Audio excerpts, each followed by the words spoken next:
All right. What is up, everyone? I hope y'all doing well tonight. We are July 21st and 2025. And tonight at the Backlog Benchmark, we have 5 titles as always, right? But we're on Epic Game Store tonight. And we're going to play some of the recent games. I think Skyrocket. I just open like instead. Oh yeah, I've been playing this. Believe it or not. I don't know why I decided to just give it a second chance, and it's actually good. Actually, really good for a free game. It's surprisingly good. But I'm sure I'm gonna get to the point where I'm gonna need to pay, and I'm gonna be like, ew, ew. You know, but until I get to the point where they ask for money and I'm like, I don't think I'm gonna fork the cash, I'm having fun. All right, so to get to the point here, right? Skyrocket. Oh, Racket. Oh, I get it now. Makes sense, I guess. So yeah, Skyrocket. Sort of like a shmup mix with how do you Arkanoid? I think. So like a mix between a shmup and Arkanoid. This is, I think, some sort of management game, or at least like some sort of like maybe RPG turn-based, but like when you have combat, you need to look at your backpack and figure out what to use in your backpack. I'm not sure. This is the one that I have less clue what it is. Deathloop, first-person shooter, but what kind? Like an arena, maybe. Sable, I think it's like Sable, like in French. Sable, I'm not sure. But yeah, Sable, I think it's pronounced. Looks like it, maybe a Zelda. I'm not quite sure. Maybe third person type. I don't know what I put in the. Let me check. Did I even do my homework for this? No, that's what it is. I have no clue. I haven't done my homework, guys. So that's why I don't know. I don't know what this is. I didn't check up ahead of time. Hopefully at the end of tonight, we'll have played briefly all 5 games. And I haven't done my homework, so I don't know what type of game they are. We'll find out together. I think Civilization is a god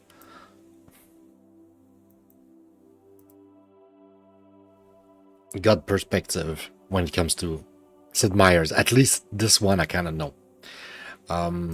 So yeah, Epic, all game that I've been released, and so I can do the quick rating though, right? So let's do that here, the quick rating, right? The Skyrocket, I don't know. I'll be generous and let me just. Oh, I know what's happening. Okay, it's because of the. I know. I get it. So Skyrocket, I'll be generous and give it a 3. I remember graphically it looked decent. A shmup mixed with Arkanoid could be interesting. So could be bad, but could be very interesting. We'll see. Deathloop, I think, was kind of like high budget type of stuff, but people didn't like it that much. So I guess I should not have my expectation too high either, but because I know it's high production, it's probably not going to be totally awful. Sable look very unique, but it could be a good thing or a bad thing. In this case, I don't know, so I'll give benefit of the doubt, so to speak. Well, benefit of the doubt would be like to give it a good score, I guess. But I'll give it like, I'll lower my expectation because of the graphics and everything. Maybe I won't like it, but I'm kind of lowering my expectation on purpose here. This Maybe it's not going to be 5 out of 5, right? But I'm expecting a 5 out of 5 type of experience. Like, come on, we're talking Civilization here. And this is like the Platinium edition. Like, I have all of the add-ons. So, I should be able to play the game as intended, so to speak, with all the DLC or whatnot. We'll see. But, you know, it's Civilization. I know Civilization. I avoided playing Civilization since I played and discovered it when I played 3. And 3 robbed me of like many months of my life. Not a joke. Like every time I played the game, at least a month or two of my life just vanished. Literally vanished. And I was like, what the fuck happened? This is like hard drug, like it's like crack cocaine shit. Like it's like you want to stay away from Civilization. Like honestly, from gamer to gamer, stay away from Civilization. If you're, you know, if you value your time. So that's kind of why I'm kind of apprehensive a little bit. I guess I'm scared, and also, even though I give it a 5 here, you know, that means I have big expectations, so I'll probably be disappointed. I'll be like, you know, I won't understand this or that. I'll be like, oh, this was better in the old game or some shit like that or whatever. And because of that, maybe I won't appreciate it as much, so I might be disappointed. But yeah, anyway, Backpack Hero. I have so little clue. I'll say that's gonna be the bad game tonight. So maybe it's gonna be a 4 or a 5, and I'll be like, oh my god, this was the best game ever. I couldn't expect it to be that good. But I have no idea. My expectations are very low. I just remember I thought it would look original, and it was in the recent free game received from Epic. So I was like, why not? Why not add it to the list? All right, without further ado, I guess we should jump on it. Oh, there's one thing I haven't said, right? What are we doing here at the benchmark, Backlog Benchmark? We sit down for a few hours and we just try to figure out what those games are. That's it. That's the goal. Also, as always, guys, I will get things wrong, okay? This is a new show. This is me trying something like really hard, like for real. I'm retrying with this show. And I'm gonna give it my all, and we're gonna get to 100, if not, you know, maybe 1,000 episodes. Maybe not over that much, over 1,000. I don't know if we're gonna go that far, but I feel like we can get close or maybe reach the 1,000 episode. There's a lot of material ahead of us to explore, and I will get things wrong. So I would really appreciate if you're watching this on Rumble or YouTube, please take the time after you watch, obviously. I'm not even asking you to like or subscribe or all that shit. I'm asking you, please give me feedback. Please, honestly, give me feedback. Tell me what you think, what you would like to see on the show. What's the hot game right now? Recently, I covered that game that, people like Asmongold were covering and stuff, like it was the hot shit, and I ended up playing it. So like that's what I'm saying. Like I'm trying to cover everything, not just like the old stuff in my library.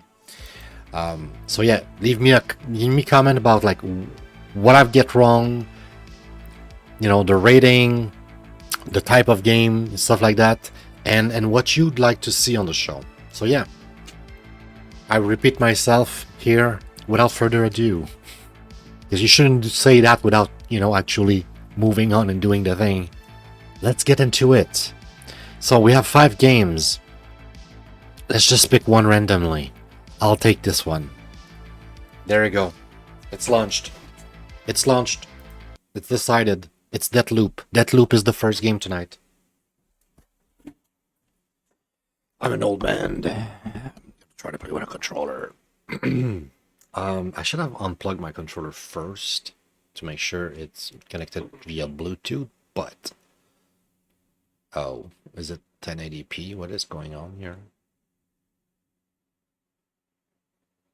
Did I click somewhere else? Oh yeah, I clicked on the music to pause it. Hello? 1 2 1 2 testing testing. Hello, DEATHLOOP. Are you alive? DEATHLOOP is not responsive. I mean, it's not responding, but it's kind of the same, right? Well, I guess it's not the same. If somebody doesn't respond to you, it doesn't mean it's not responsive. It could very well be responsive, just decide just to ignore you. Full screen, please. Okay, I think we have full screen, and I think you guys can also... Oh, maybe not. It's going to be hard, apparently, to have full screen. Do we have full screen? We sort of have full screen. I have full screen. You guys don't. I'll try to fix that. Give me a second, right? That's the thing with the show. There's a lot of testing, right? But that's what I do. I'm a video game tester. I would like to work again in the industry. Please hire me. No, for real. But there's a lot of testing here because sometimes, you know, since the first time we launched the game, we don't know how it's gonna react. Okay.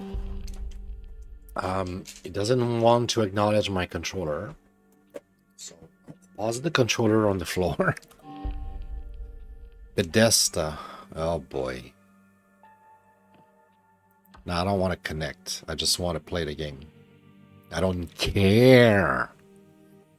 Escape for continuing.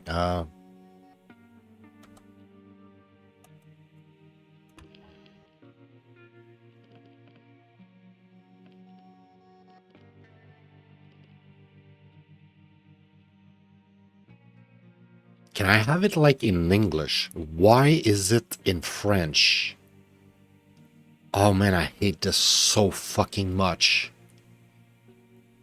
I don't know how you know I speak French. I don't want to know how you know. I would like you to fuck right off.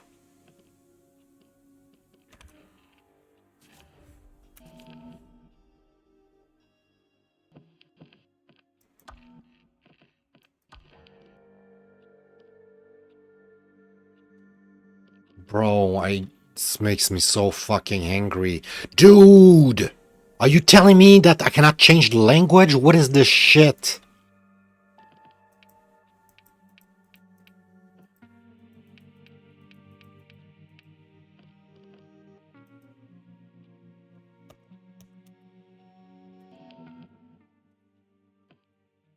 No.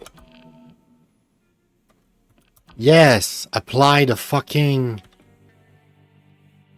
Dude. What is wrong with you? I just said English.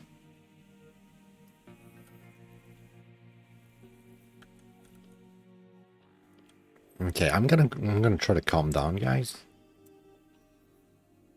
It's all right. I'm tired. I had a long day. I just want to get into a game. And the game is in French, and I don't want it in French. I didn't ask it in French. There's no reason for it to be in French.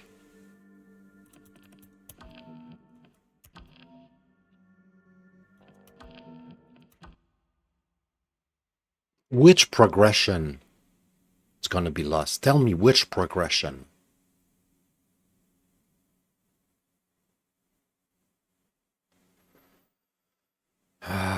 This makes me so angry. You have no clue how angry it makes me. And it's like irrationally angry.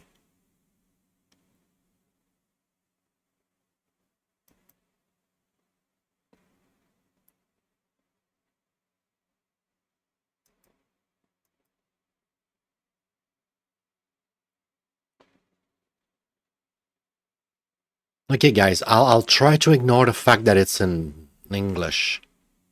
I don't know how I'm gonna do that. In English, in French.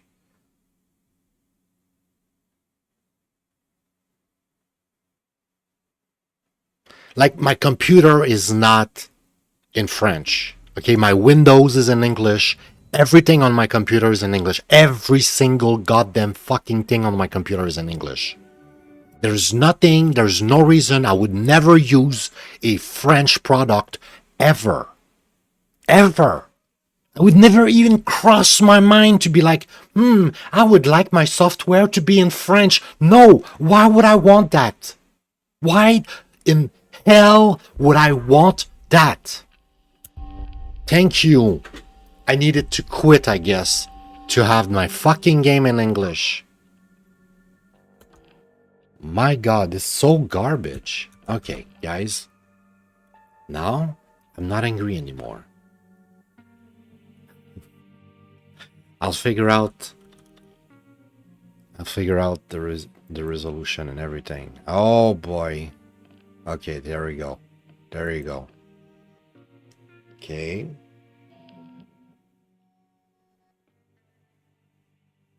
Okay. Yes, we would like to keep that.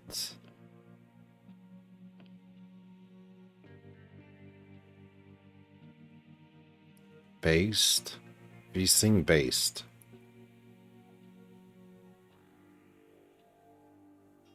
Sure.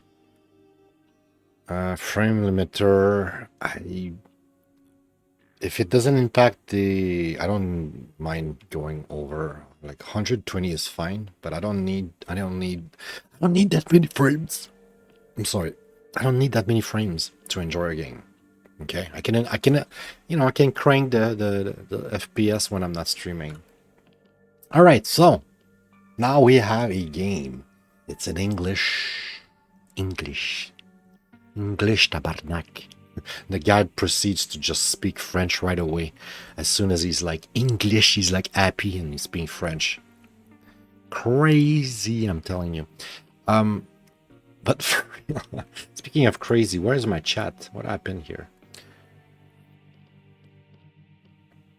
All right, good. Tutorial, I guess.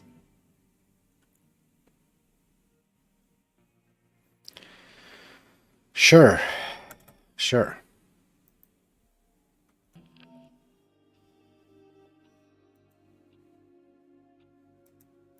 Are we gonna play? What's happening?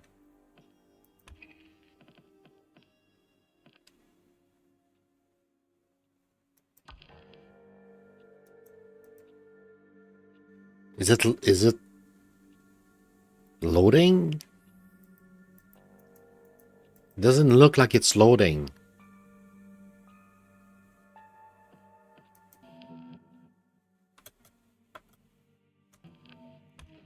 There's no video playing. I'm gonna quit. Now my settings are... Maybe we're gonna play tonight. I'm not sure. We're like 25 minutes in. At least 20 minutes of like actual stream, because like there's always like a little 5 minutes at the beginning, which is music, right? But I'm gonna get there. I'm gonna get there.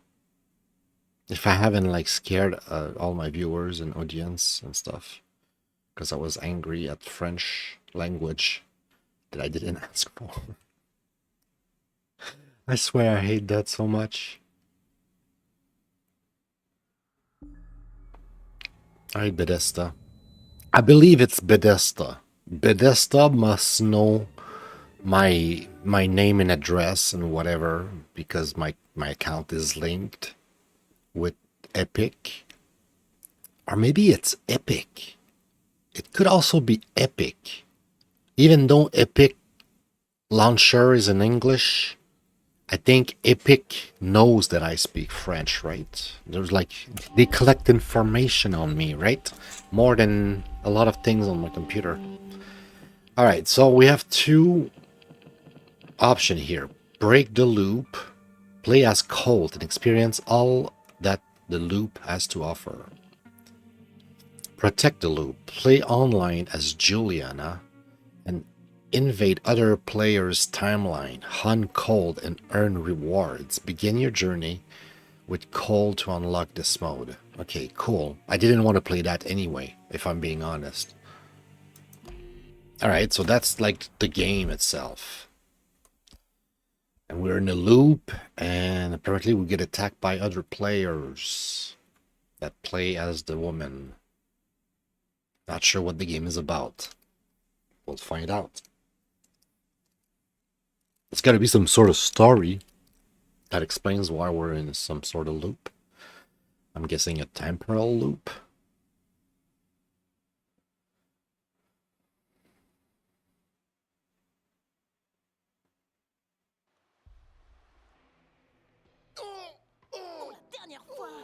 Pourquoi tu ne sais pas? Donne-moi juste une seconde.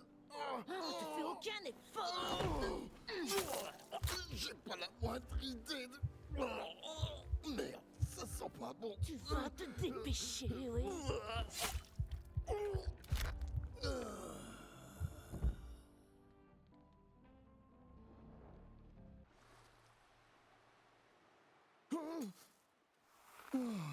C'était quoi? C'était un stupide cauchemar. Oh putain, faut que j'arrête la picole. Oh.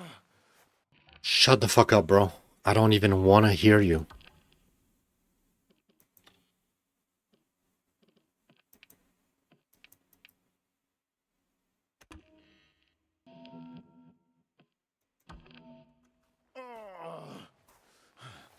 Oh putain.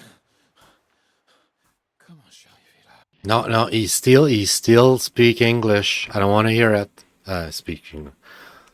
Speak French. Yes, like quit, just quit. Also, what game requires you to close it just to switch English to French?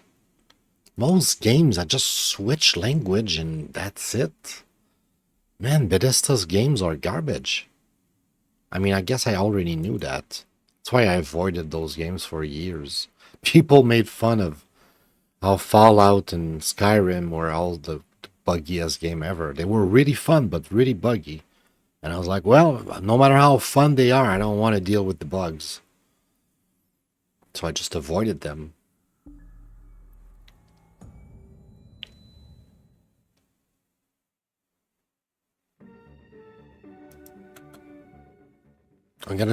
I swear, guys, this is gonna be a long episode with 30 minutes, and it's gonna be a long 3-4 hours episode.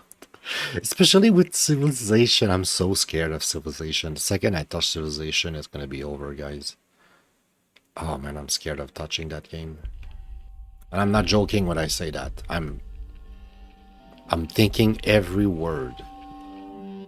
It's too high. You may experience visual degradation.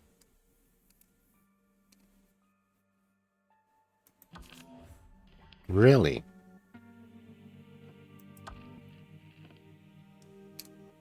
Well, let me tell you that I won't listen to Bethesda telling me about the visuals. I'll say fuck it, because I haven't lost frames due to lags and shit. So you would expect the game, if it's so heavy. Let's see here. For the last time, why can't you remember? I don't know if you just give me a second. Oh, you're not even trying. Oh, lady, I have no idea. Oh, shit, that's not good. You just hurry up already.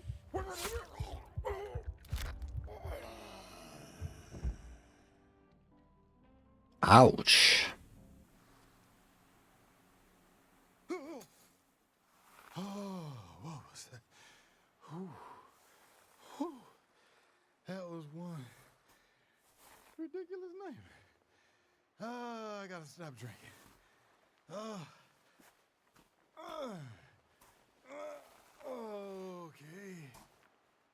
How the fuck did I get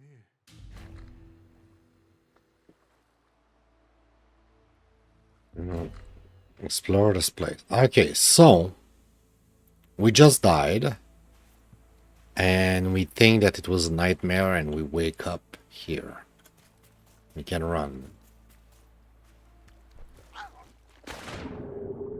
Oops. That's a way to die.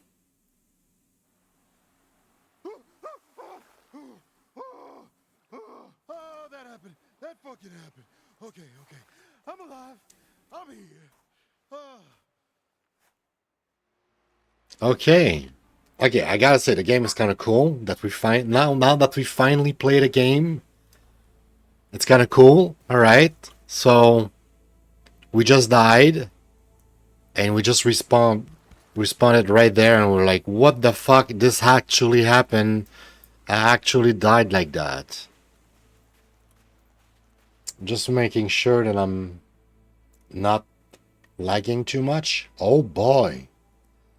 No, I think I'm lagging, guys. Am I not? Let me just open the stream on this screen here. So if I move around, does it look like I'm moving? Break the loop? You gotta be kidding me. Nope, that's there. I'm seeing it. Man. Look pretty smooth to me. All right, break the loop.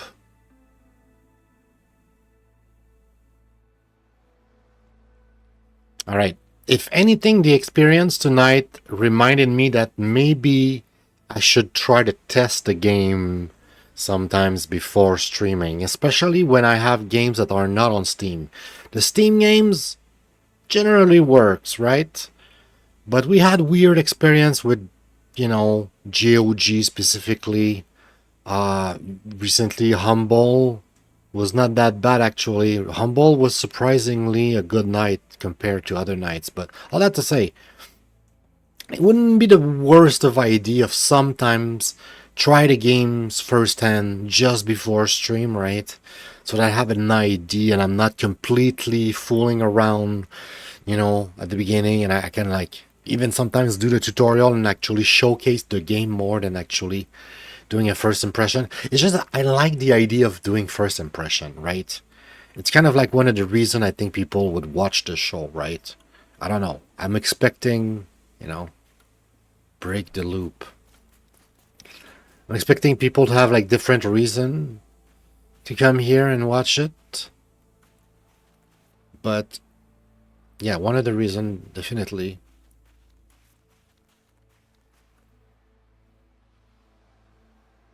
would be for the first impression. Like my first impression was frustrating, but not so much because of the game, because of like, you know, that language switch. Hey, what's up, Billy? How are you doing, man? Hope you're doing well. I had a hard time getting into this game because I don't know if it's Bethesda or Epic, but there's something that knows that I speak French and started the game in French, and I hated it. And I had a hard time also like just switching resolution. Everything is it's been a pain in the ass. But the game looks good though. So it's called DEATHLOOP. Like if I go in the water, I'll die and just respawn here on the like I'll show you actually.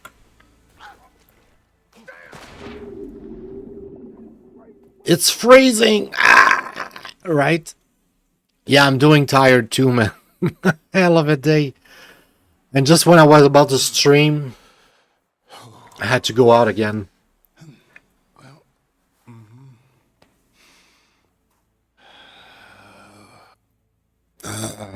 All right, so you need to break the loop.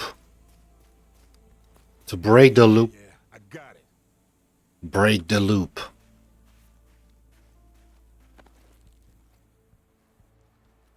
Who are you? Who am I? My name, son of a fuck! What the fuck's my name? What the fuck's my name? Okay, this could be interesting. F. Okay, we can throw bottles. Who are you? Yeah, who am I? So, you just woke up and don't know what's happening? Don't fret, Ramblin' Frank's got you covered like a warm blanket. Here's my first track off my first album. Oh boy, time flies. Well, at least it used to. Happy first day, everybody.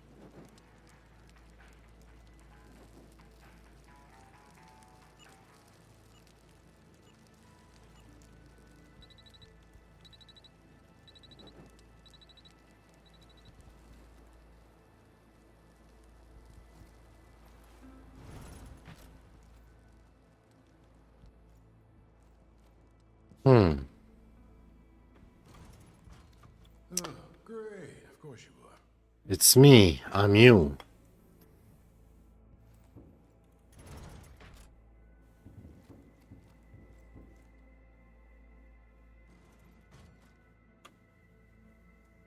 It's like 5 hearts.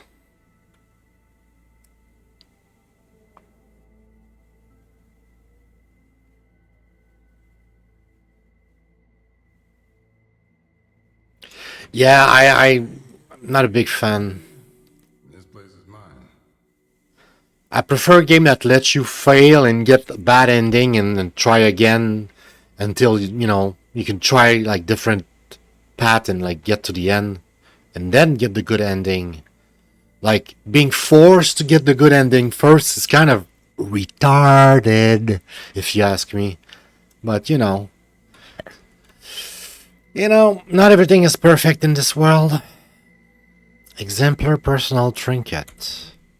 Okay, trinkets are imbued with the power of Black Reef's temporal anomaly. Some amplify your skills and attributes while others enhance your weapons. Higher quality trinkets have more powerful effects. Trinkets can be found hidden around Black Reef or taken from enemies and equipped between missions. Okay. Between missions. So we're not gonna equip it now. Shiny. Feel funny. Okay, so whenever I die or whenever I beat the mission, if we beat the mission, brilliant scientists never stop working. Chip on her shoulder. Never seen her carrying a slab. Well, this is creepy.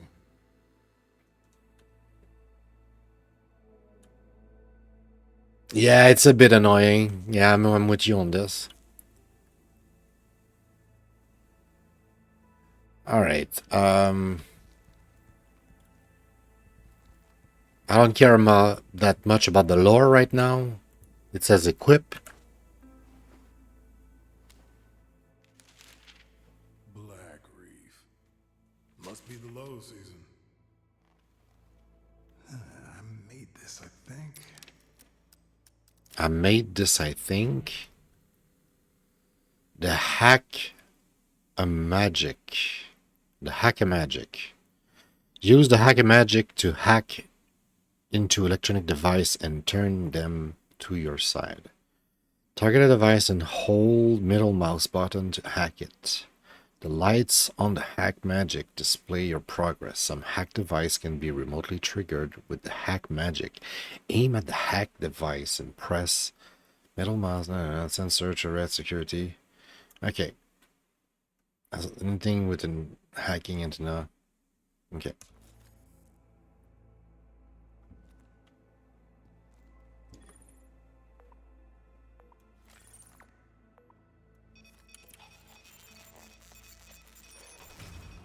Okay, just like that. Okay, you just need to press the button, mate.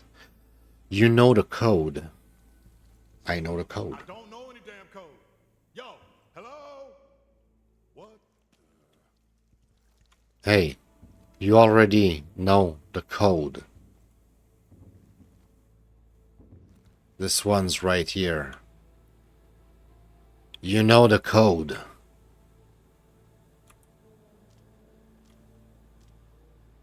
Well, it's not 911, right? 1, 2, 3, 4. Got the code after all. I guess not. Maybe I should go look for this code. Yeah, I guess we don't know the code. Alright, so the game is kind of cool so far. What is it? It's not what I thought it was. I thought it was a first-person shooter, like some sort of arena, but it's not like an arena. I don't feel It like seems like there's a story in here.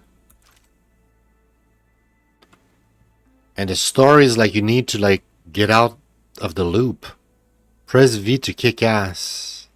Or anything else. All right, Colt. Let's go find this code. Right, there's nothing here. No, there's nothing here. Let's go this way. Controller to crouch. Control, I mean. Shadow. Man, I'm tired. You said you were tired. I didn't want to do this stream tonight. I was like really reluctant starting it. I was like, man, I need to do that. Especially after I said earlier, I was like, hey, let's go. Let's do an early stream. Yeah. We'll get through it. We'll get through it. You know, it's like any kind of job. Cold. It's like any job in the world, right? You cannot like feel like it every day, but you need to go and do what you need to do. Her.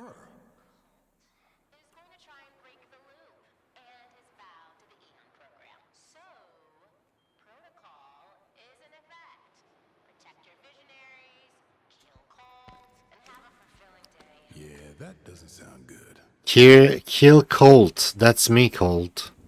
So everybody knows that they need to kill me for some reason. Okay. Already got full ammo. Yeah, but we still don't have a gun, though.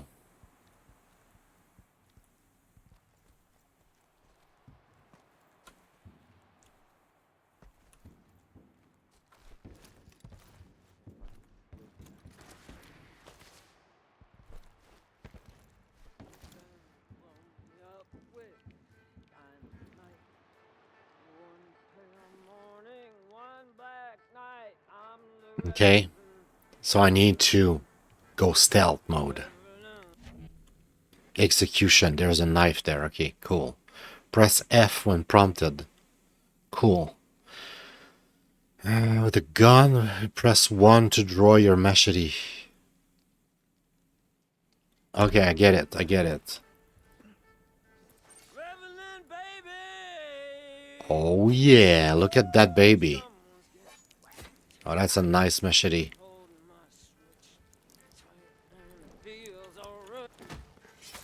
Shut the fuck up. Oh, they just disappeared? That felt too easy. I've done this before, haven't I? Okay, yeah. This is a weird game. The story is interesting, gotta say. And here's the thing, like, I come into this game with kind of like low expectation because I heard it was not well received. Like, it was like high budget game, but people didn't like it. So it kind of flopped. So if the game flopped and it was not, you know, the success that people were expecting, then, you know, I don't have that much expectation, right? I'm like, it's not going to be good. But what if I like it? Happened many times. There's a bunch of games in my Steam library that are games that I heard were bad and I actually liked. That's a beautiful game, I gotta say. That's some kind of house. Interesting.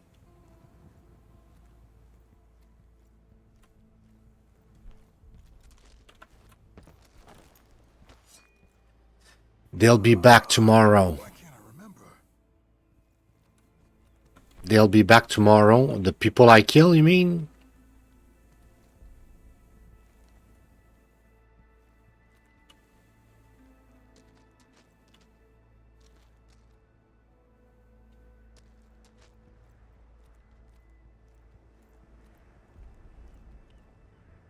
So, my first impression is that I like it. Now, for what it is, I want to say right now it feels like a Half-Life type of game. And by Half-Life, I mean a game that has, you know, first-person shooter gameplay, but it's not focused on the first-person shooter gameplay. Like the shooting aspect of it is top-notch. If you've played Half-Life, you know exactly what I mean, like, right? The shooting is incredible. I discovered it like last year, I think. One of the best game I've ever played in my life. I understand why Valve has this reputation and people still praise Half-Life to this day and they want their Half-Life 3. I want Half-Life 3 too, okay? I get it now. My point is, Half-Life is incredible when it comes to gunplay, but it's not about that. It's about like the story and the puzzle and you having the smarts to figure out how to get through and where to go and what to do, and you know, it's like you're there and you living through this. It's very specific type of first person shooter. So that's why I'm gonna say right now, until proven otherwise, this game is a Half-Life type of game. And people give it like shit, apparently, that they didn't like it, but I don't see anything wrong with it. For me, right now, it's a 5, so I'll give it officially a 4, but my heart rating will be a 5 because I really like it. I think it's beautiful, it plays well, and I'm really intrigued about the story about B being some sort of like temporal loop. Okay, press T to tag an enemy. Oh, that's probably gonna help. Making them on your screen with an indicator of type weapon they carry. Okay, that's cool. Holding T to focus, which reveal more about the enemy. Ooh.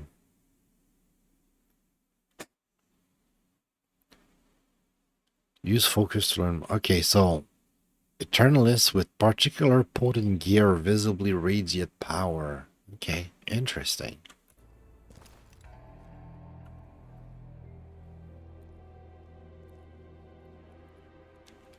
Right, so they don't see me right now, right? Some sort of weird car.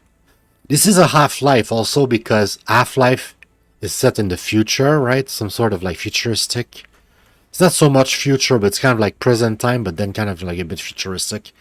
And it's about like, you know, it's a Half-Life. That's what I'm trying to say.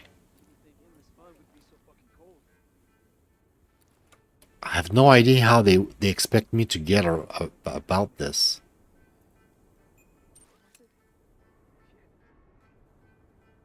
So, standard kit. Cheap, aggressive bastard. Think today will be uneventful. Basic loadout. Unaware of your presence. Standard kit. I don't know how I'm supposed to take them down without me noticing. Without them noticing. It's clear that they're gonna see me. Right? In a realistic game, they see me already right now.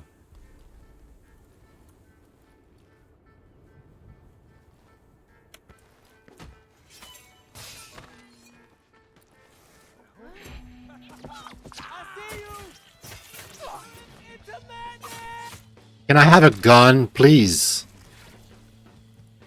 They don't, they leave machete, but where's the gun in this game? I want a gun. Give me a gun.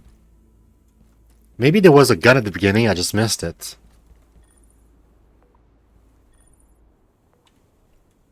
Oh, to cause a disturbance. Right.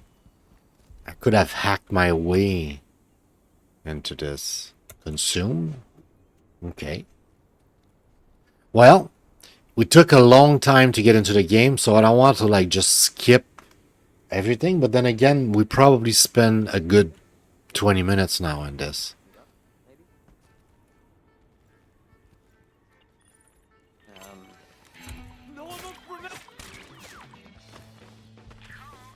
Oh, yeah. Hello? Hello? Okay, look, I don't know what I did last night. Exactly. But if you could just, What? What did you say? I think we know each other. We know each other, don't we? Yes! Finally! You're back! So, how much do you remember about me? Well, it's a little hazy. What do you remember? My name's Colt. About me! You want to kill me for some reason, and I already know some fucking code, which I don't, and there's this You loop wanna break the loop, right? yeah, I think so. Look, if you don't try to break the loop, I'm just going to kill you over and over again Fine. I'll break your fucking loop, and whatever I did to piss you off, I'm sorry.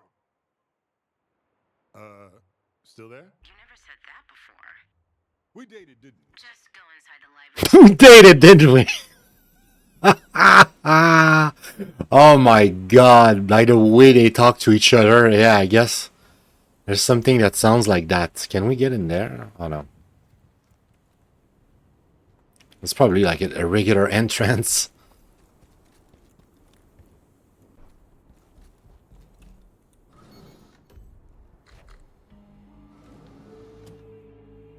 Health station. Okay, cool. So there's like a save point too, because I would really like that. What are you doing? Is this going to be a productive day or not? Library. Choppity fucking chop. Library.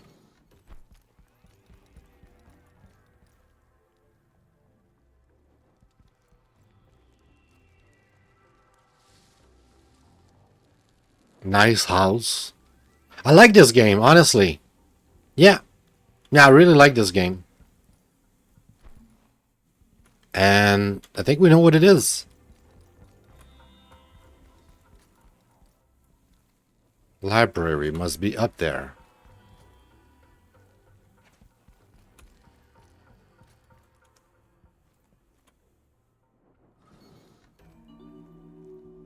All right.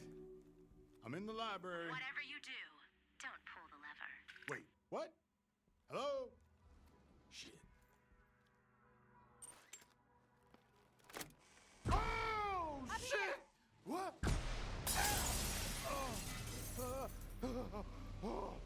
Oh, you always fall for the same old shit. Just once, please. Can you try your hardest to make this interesting? Whoa. What the fuck is this? Carnices! Ooh, you're gonna give me that attitude? You know, I usually make it easy for you, you ungrateful prick. But this time I'll let you see yourself out. Yup, we dated. Why are you doing this? What did I do to you? Oh, you don't remember. How about that code? You remember that yet? I don't know the code. Ah!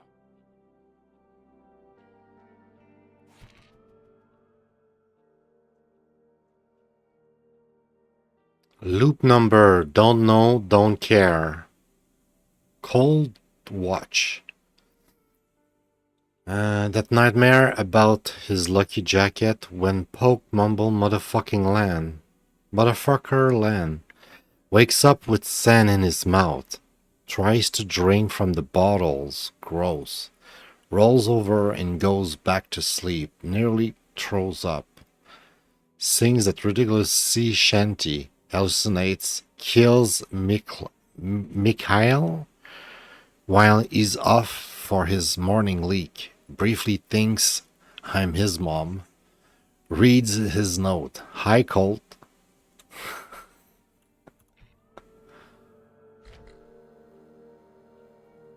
Watches you sleep. Jump, play back. Jump, jump. You'll survive. I mean, I'm trying, but... Okay, here goes. Why do I need to jump? Seriously? Why do I need to jump? I don't get it, though. Is there like a way to save? Can I like just save here? Or like there's like I'm just gonna jump. Oof. You gotta be shitting me! Are you? Listen, me? You wrote it on Black Reef. You already know the code. What the fuck does that mean? Hello? Are you dead yet? What? I'm waiting. Pull me up! Man, your postcard, dumbass! You wrote it on the Black Reef postcard. You understand? Okay.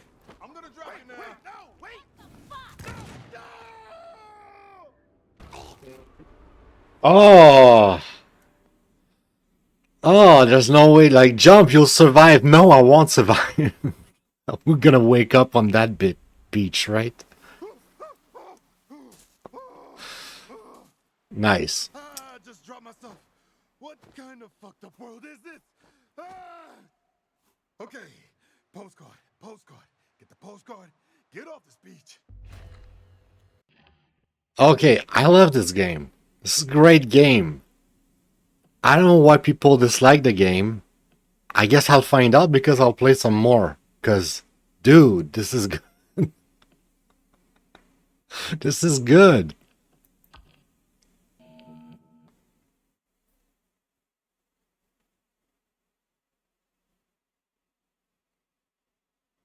I don't even care if I have to start all of this over again. I'll play this a second time over. I don't mind. It was fun. Was great. And I'll say it again. I don't understand why people don't like the game. Why did they give this game shit? I don't know. They were expecting something they didn't get from this game. I don't know. But Deathloop. Whoa, that's a bit loud.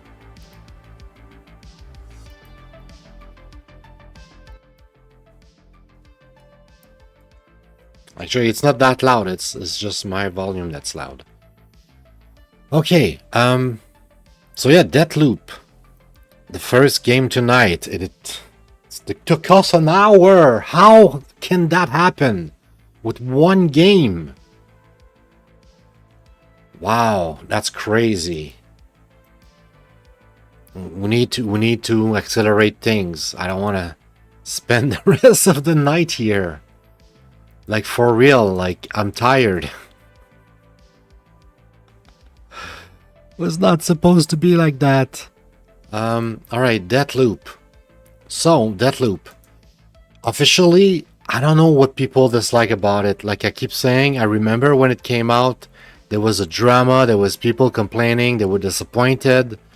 I never got to play the game, I had no interest, I had no idea what it was, I didn't care. So, but now that I'm reviewing it for the backlog, I'm like, wow, this game was great. Like, yeah.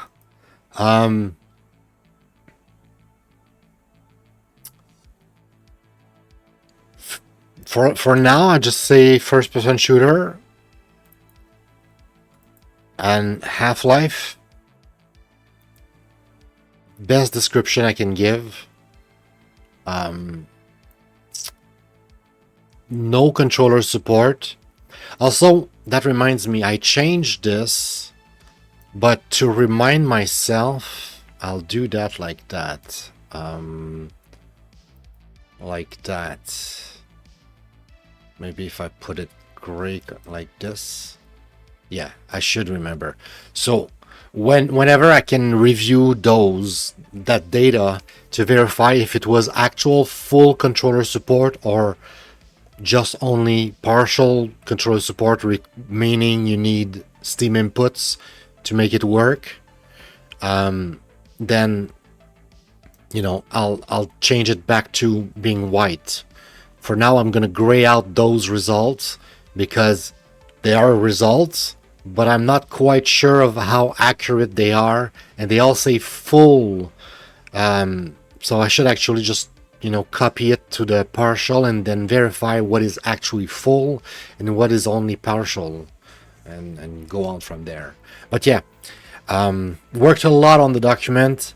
For instance, we added this here. We're starting to work on a prototype of review that I can actually get out of, you know, like right now we're doing Deathloop, right?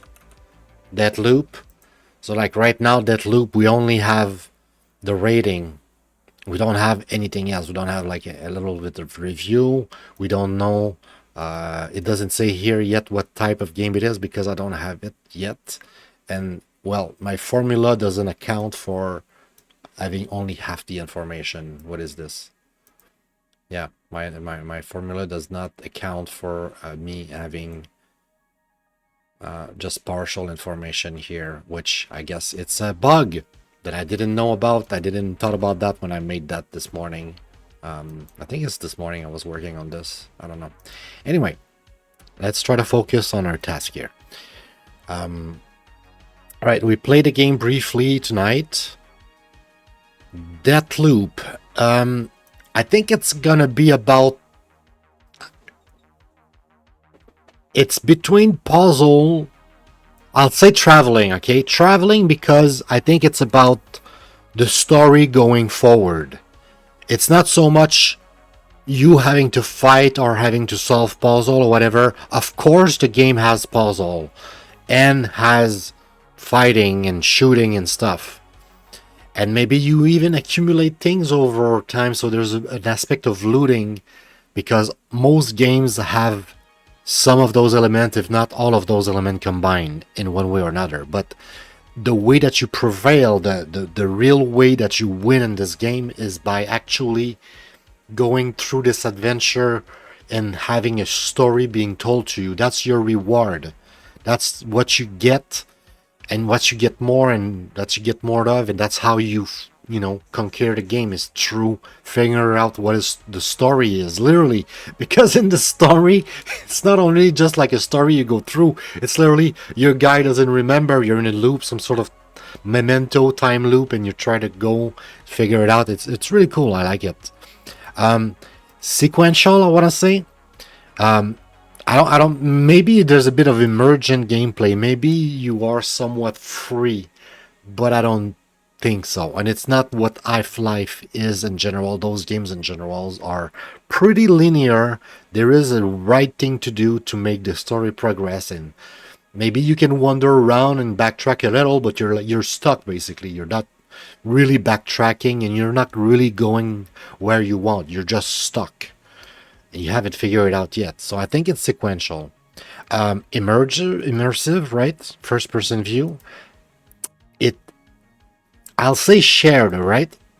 I'll say shared because I don't think it's neither cooperative nor competitive. But the way I understand it from the menu and from what I heard about the game before playing it, you can play as the main character, or you can play as other people who are going to appear in your game and try to kill you.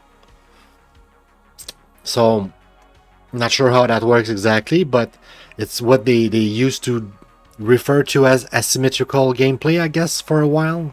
The industry was really in love with the concept of having player playing in a multiplayer sort of setting, but not exactly having some kind of like asymmetry, not everybody being equal, having somebody doing like being the monster and everybody else being some kind of hunter hunting the monster. Like there was a game like that.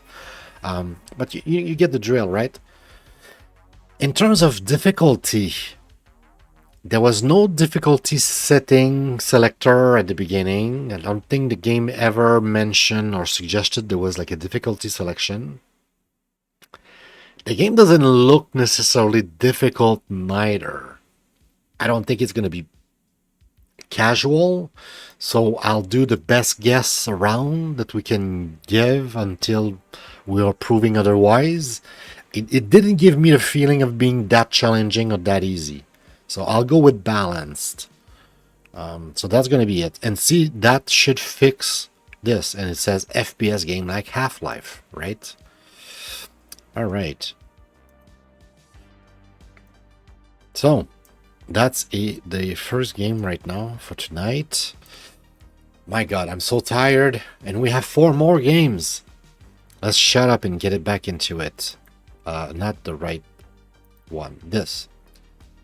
I think I want to go with Sky Racket. Maybe it can go fast this time. Hopefully. Hopefully. Gonna cross our fingers.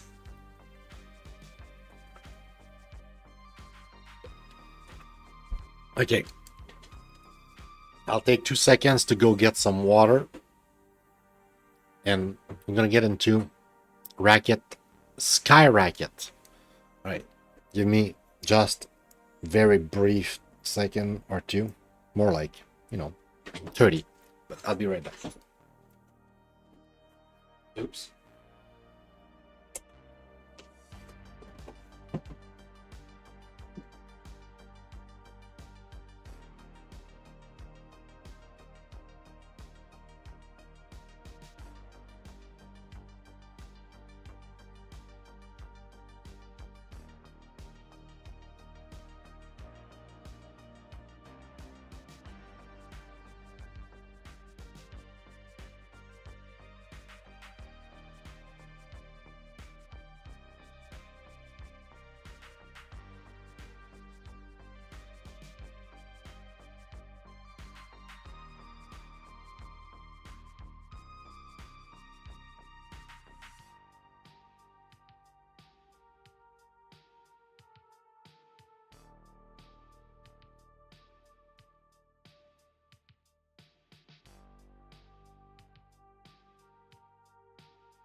really weird. It's been like cold. It's been cold all day, and now at the end of the day, when I finally do my stream, I was like, it's gonna be, still cold, even colder, right? Because it's dark now.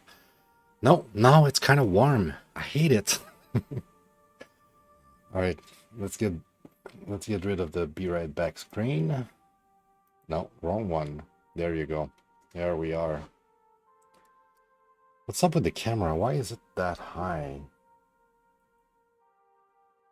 Well, now it's a bit too low, but it's like a good middle in between the two. All right, Sky Racket. This one might be interesting. I think it's Arkanoid meets Shmups. I don't know. I think it's going to be weird, most likely. Okay, some kind of government thing from another country. Double Dash Studios. This game has flashing lights. Alright, you guys have been warned. There's flashing lights. So, I don't have a problem with that, but I know some people do. So, safety first, guys.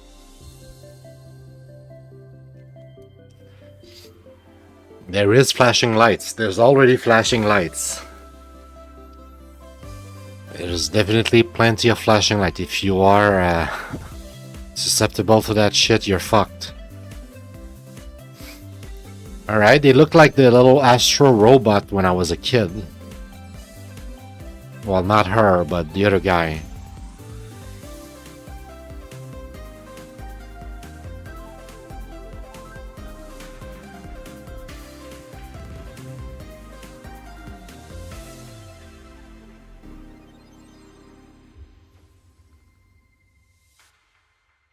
Sky Racket. Right?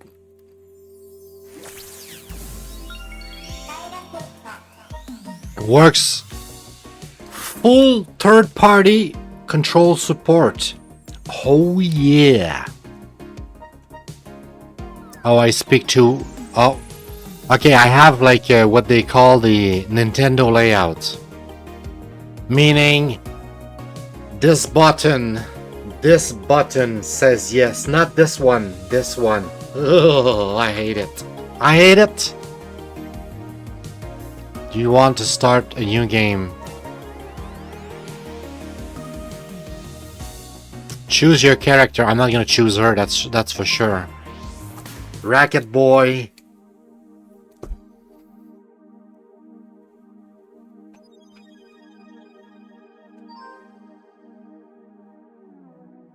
High score, max combo, enemies. Okay, clear the set.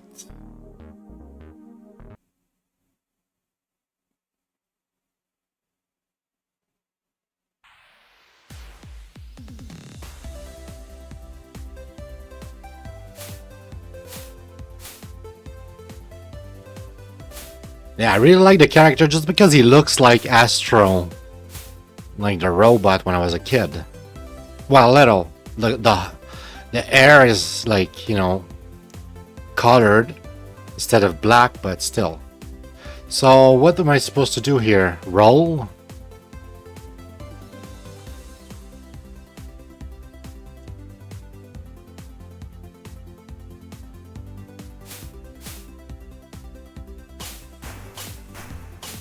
So yeah, it's Arkanoid.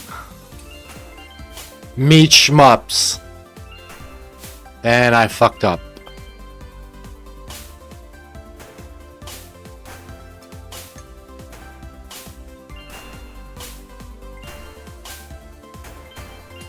Arkanoid, which is kind of like basically ping pong. Or pong, or whatever. Just pong. Good old pong. What am I supposed to do? Shoot the bird with it? I miss. Shit. Yeah, okay, that's it. You need to hit the bird with it. Ah, god damn it.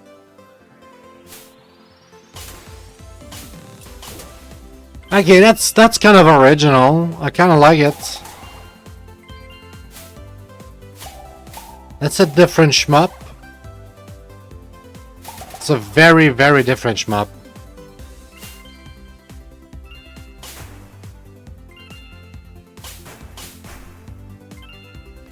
But yeah, for people who like retro stuff, this is fucking cool.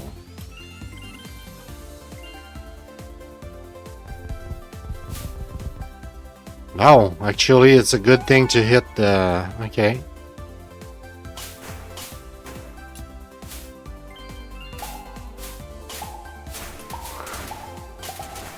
Nice.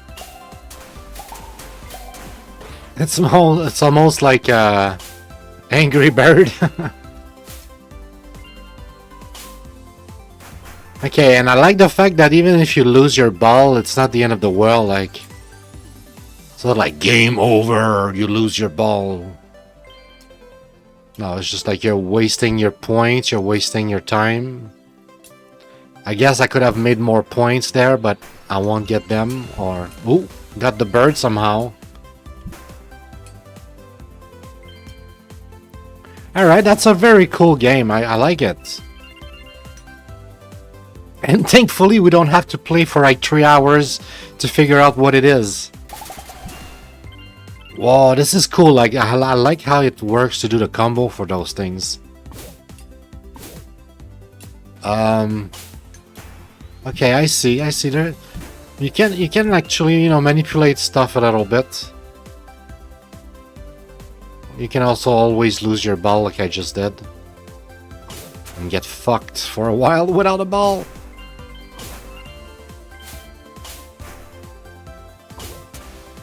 Oh yeah.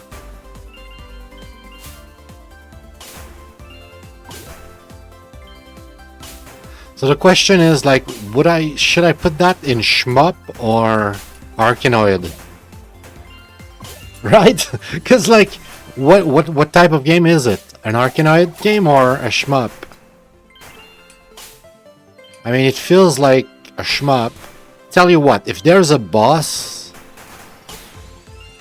at some point, I'll feel like this is a shmup.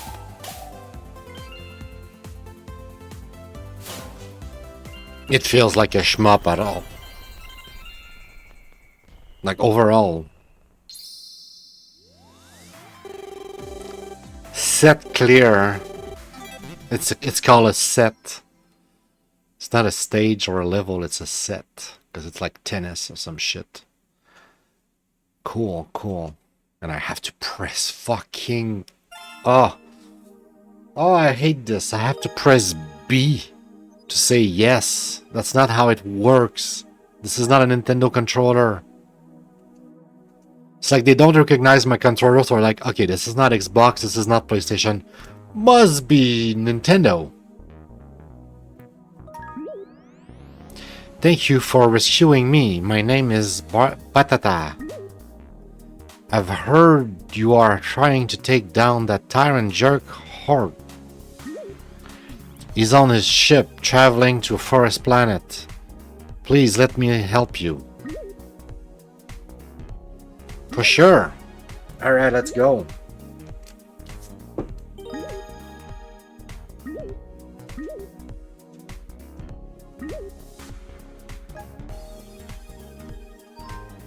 Alright, so the elephant is with me. Flexible projectile. Pellet balls explode when they come in contact with something.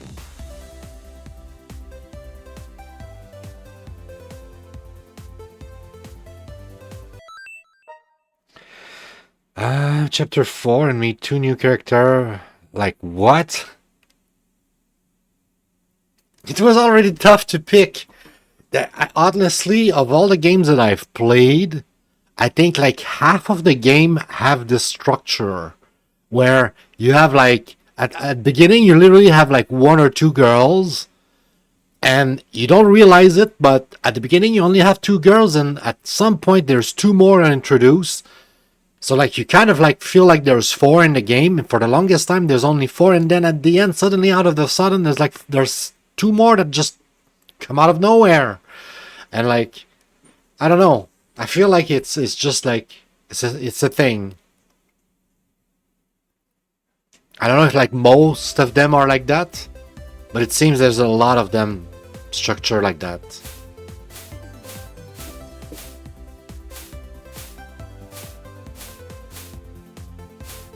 Alright, I don't know what the elephant is going to do, but... Oh, I can press... Okay, interesting. But I guess only when he's like flashing and ready or whatever. He needs to be charged first.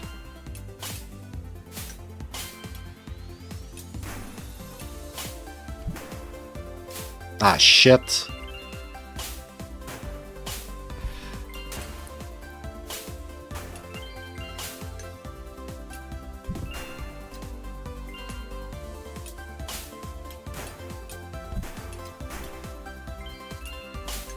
There's also like an element of break it, I guess. Well, break it is Arkanoid, so... What am I saying? Break it, break out, all of those are just Arkanoid clones.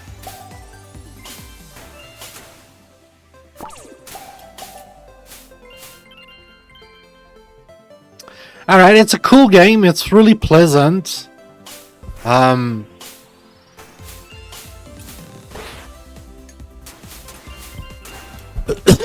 Oh shit, as soon as I got hit, I lost the elephant. Fuck you, bird. Got you. Hey, my elephant is coming back.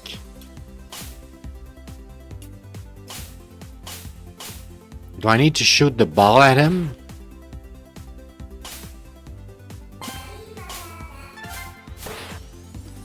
Oh, that's stupid. Okay, that projectile I cannot hit. I get it now.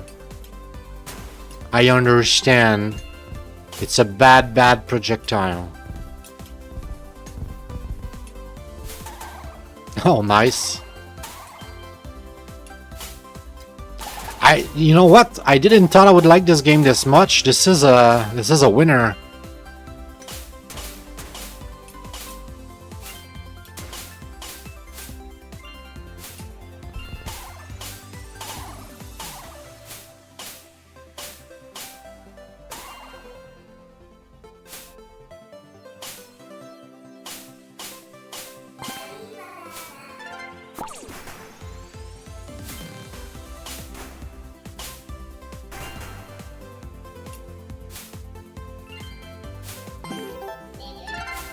Wait, we have a super buddy?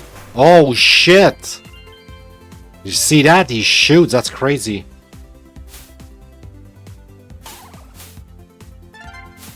Yeah, it's basically Arkanoid shmups.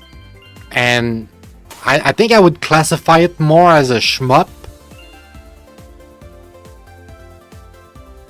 I don't know. I don't know. What do you think, Billy? Is it Arkanoid or is it a shmup? It's kind of like, yeah, it's a cool idea. I like it. I didn't expect to like it that much. Like, I saw the preview real quick when I put it on the list. And I was like, okay, that could be interesting. I remember we had some weird shmup like that where I had to like select the enemies with my cursor. That was such a weird shmup. I don't even know if I put it in the shmup at the end of the day. But yeah, it's weird. Right? It's like it has like heavy element of Arkanoid, clearly. But it feels, look, and mostly work like a shmup. Alright, on that note, we've been playing this for a good 20 minutes now. And we definitely know what it is. And oh my god, let me tell you that the rating on this, I don't think I was super generous, like in terms of hope. Sky Racket. Oh yes, Sky Racket, actually I had like a, you know, medium, no expectation sort of deal. I didn't know. I thought the graphic looked cool. And I know sometimes with retro gaming and something mixed and fucked up like a shmup and Arkanoid mixed together. I was like, maybe this is gonna be good. Who knows? This is so weird. Turn out, dude, I don't even know if it's...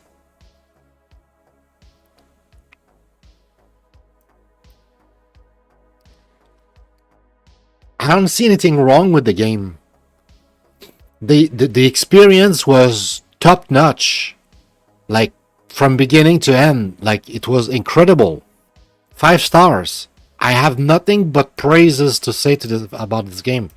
It was fun, it was addictive, it was maybe on a casual side a little bit. It was more easy than difficult. Then again, it was the beginning of the game. Maybe it would get like actually harder. I got hit a few times. I didn't pay attention to my lives and stuff, but yeah, I would say it's balanced. It's not too hard, but it's a bit on the casual side maybe.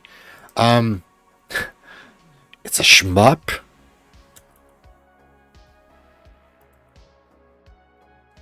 But even though it's a shmup, and I guess it would be Gradius, there's this aspect of Arkanoid. I kind of want to like put Arkanoid there, even though it's not Arkanoid, because it's not a shmup like it doesn't make sense. That doesn't compute in my system. But still, yeah, really cool. Also, full controller support. Full controller support. I didn't have any problems to play with my third party. Really cool.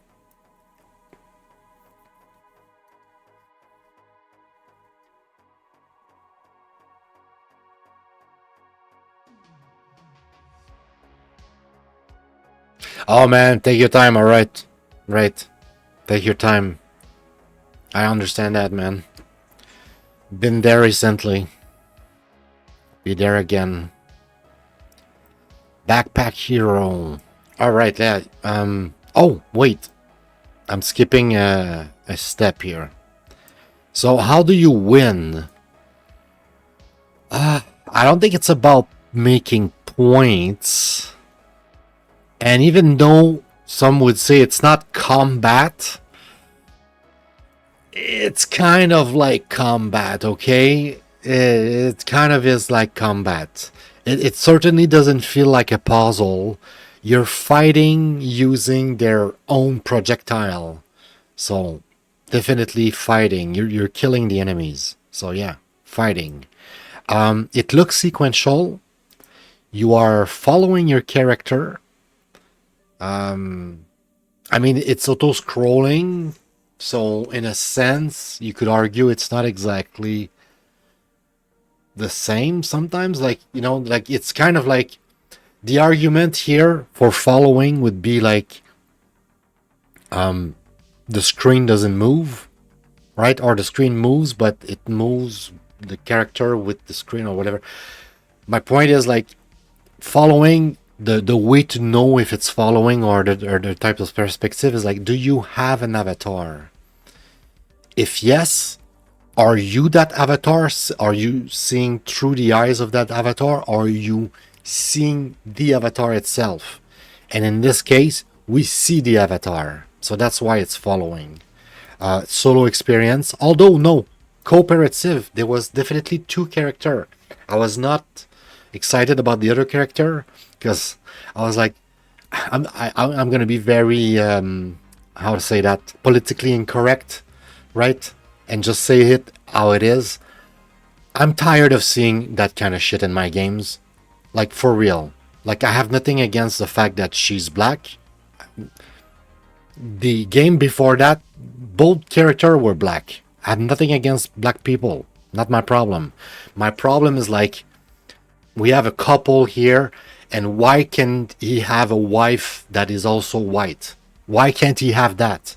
Why do the guy always have to be meeting with a black girl? Or if it was a white girl, the guy would be black. Like, I'm tired of this trope. Like, enough. I'm really fucking tired of this trope everywhere, in culture, everywhere, pushing on people. Especially in my country, they want Canadian. Ask Grok what a Canadian look like. You won't see a white guy. And Canadian traditionally are white guys. But if you ask Grok or any AI to show you a Canadian or Canadian family, you won't ever see a white dude. We don't exist. We don't exist in our own country. Our government, I've seen like a thing earlier. I don't think my Twitter is closed. It's fine. I don't want to check my Twitter. But on Twitter, there was a thing. The government was asking for people to apply for a job. It's a governmental job. And it says any races except Caucasian. How are we tolerating our own government being racist against ourselves? It's about time Canadian wake the fuck up, bro. Anyway, I'm sorry. I'm so tired. I'm getting political. All of the bad shits come out tonight. I got angry at the first game. Now I'm political about the fact that the girl was black. What is this madness? Oh, this is sad. It's almost casual, guys. It's not casual. I'll put balance. But if I play the game till the end and I never fail and never die and I can beat it, I'll just switch it to casual because right now it kind of... Actually, no. You know what? My first impression is that the game is casual. Legit. It was super easy. Even when you lose your ball, you don't really lose your ball. It was fun. It was casual. It was easy. Maybe it gets tougher. And if it does, I'll write it here because I intend on playing more of this game. It was fun. Yeah, cooperative, all of that. Yeah, I think we covered it. And I know I might sound like, you know, I'm sure like I'm going to have some viewers at some point who are going to leave comments because, you know, they think that I'm, how do they say that? A bigot, right? I'm a retarded, like I'm old-fashioned, I'm a traditionalist or something.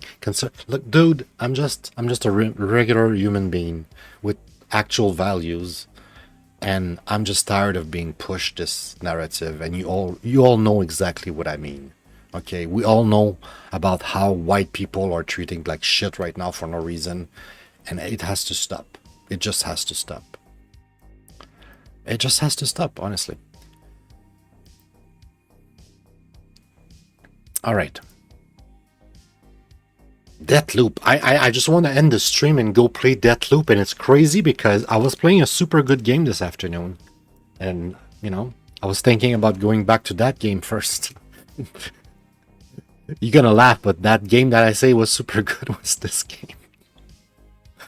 I swear this is a good game. There's an actual game loop that's really fun and addictive. All right. Enough of this. Let's get into Backpack Hero. I don't know what it is, but I'm curious. Is it some sort of weird RPG where you fight using your inventory? I think that's what the game was selling itself as, if I recall.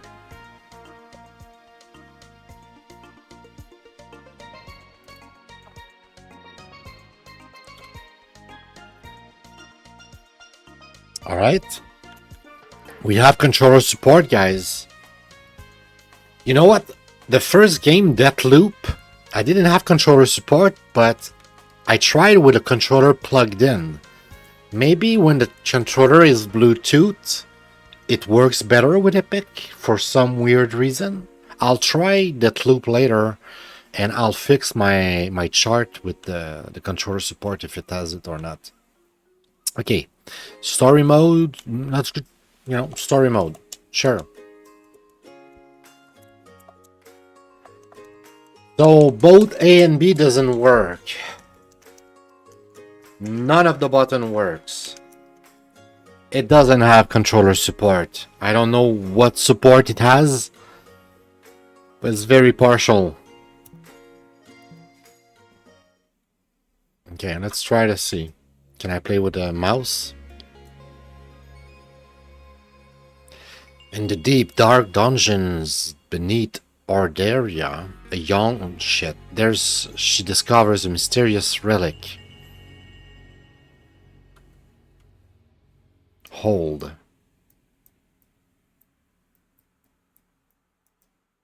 I'm holding.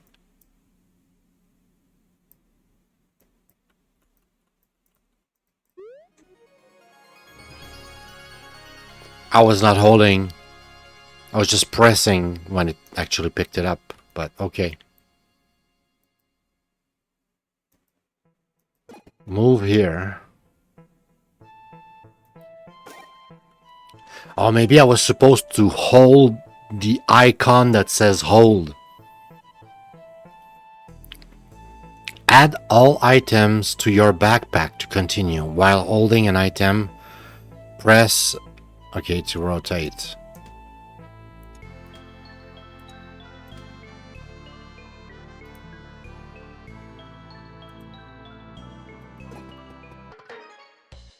Okay, so it's going to be a weird Darkest Dungeon. It looks like Darkest Dungeon right now.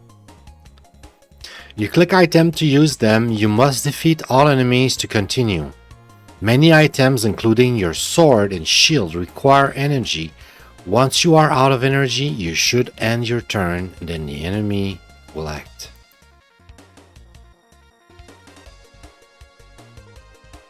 Deal 7.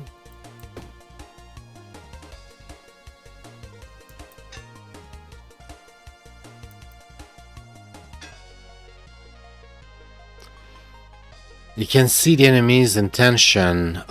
Because I used my shield already, I won't be able to use it.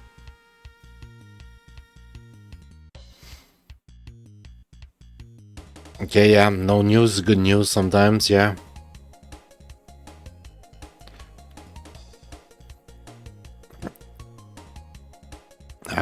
You can see the enemy's intention over their heads. By selecting it, you can learn even more. When enemies plan to attack, you can use your shield. Well, I already... Oh, well.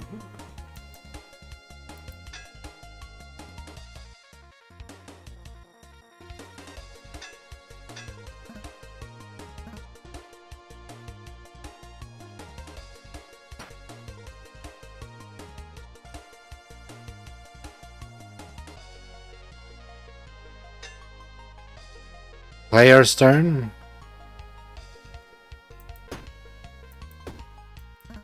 Okay, so, oh, I get it. Okay, I have a certain amount of energy, and I can use the same attack more than once. The same item more than once.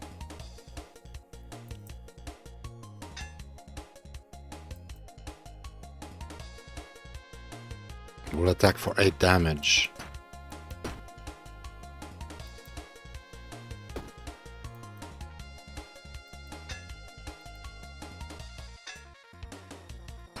I don't understand this game much, if I'm being honest. Enemy turn, player turn. Okay. But it feels a bit like Darkest Dungeon at times. Level up. Choose 4 spaces.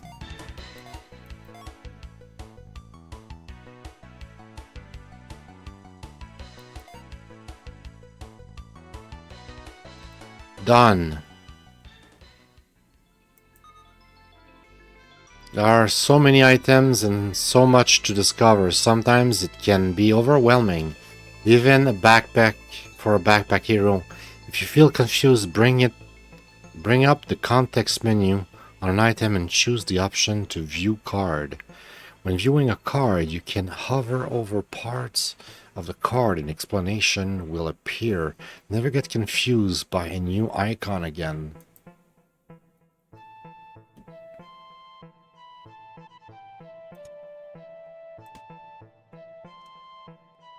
Deals 4 damage.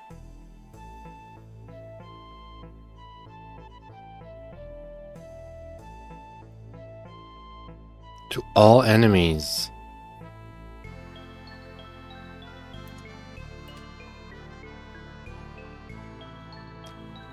Floaty.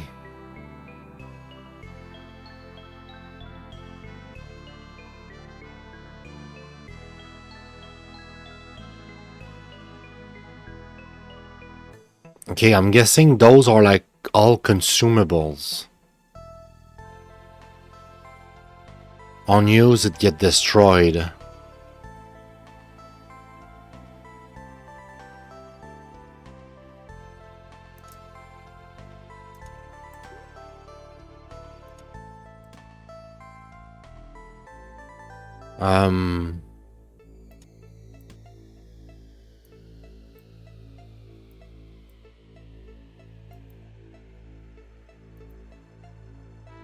Can take more items. What do you mean can take more items? I have one space!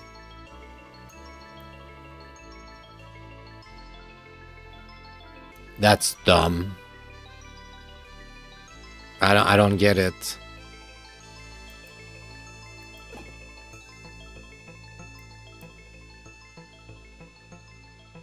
The Crypt Part 1 out of 3.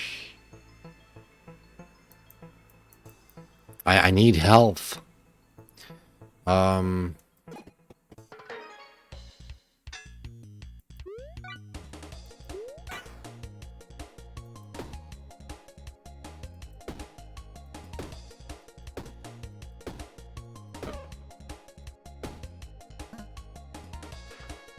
had a lot of energy or something. I'm not sure how it works.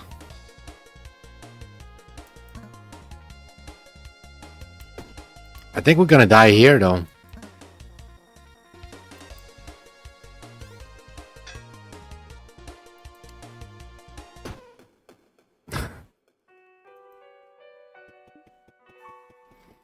Okay, so I'm gonna see what happened when you die.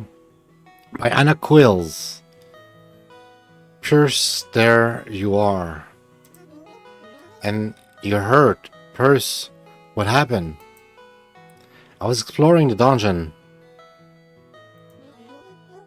We talked about this. You promised to only stay near the entrance. I found this amazing backpack in there. It let me explore deeper and bring more stuff back than ever before. Besides, we won't be able to rebuild the town with what we can find laying in the woods. That may be, but do I need to remind you how dangerous it is in there? I remember. I know it's dangerous, but someone needs to do something. Maybe I can finally make a difference. There's been the King's Guard, and who knows what else. Still bad. Someone needs to do something. Still bad. Somebody. Yeah. It's what Mom would do. Your mom would also know to be more careful.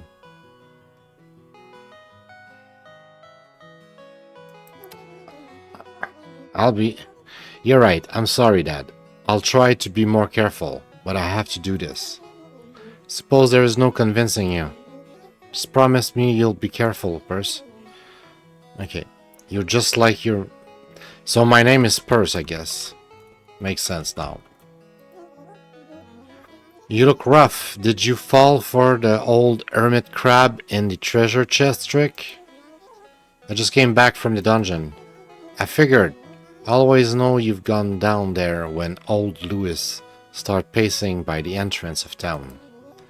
I hate to worry him, but there are so many things down there that can help rebuild the town. But the dungeon keeps shifting and I can't get deep enough. Is it tricky down there?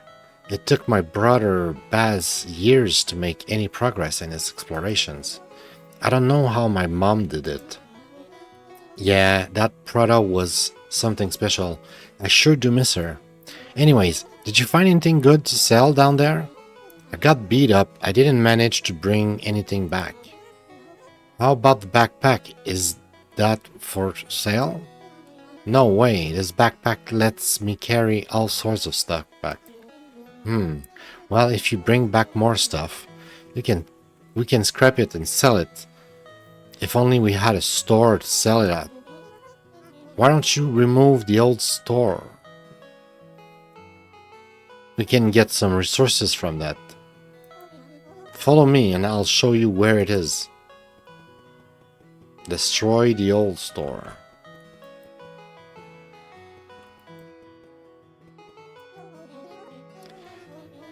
should destroy the old store, enter build mode and choose destroy. I'll show you where the shop is.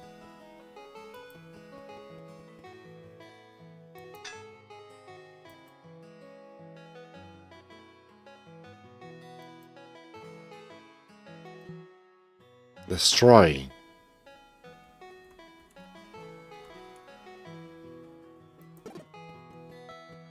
Alright, happy? Wow, you sure scrapped that old store quickly. Well, not that quickly. Here's a blueprint for a new one. Could you make it? Take a few resources to build, but you got a few when you scrapped the old store. Alright, so if I understand correctly, we need to do this kind of gameplay that looks a bit like Darkest Dungeon, where we go in this dungeon with our backpack and we try to survive and bring back the stuff so that we can sell it to the store or like help rebuild the town and stuff.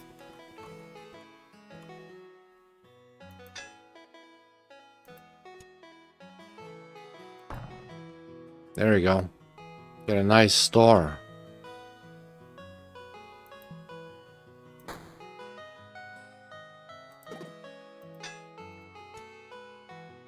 Why can't I put it here?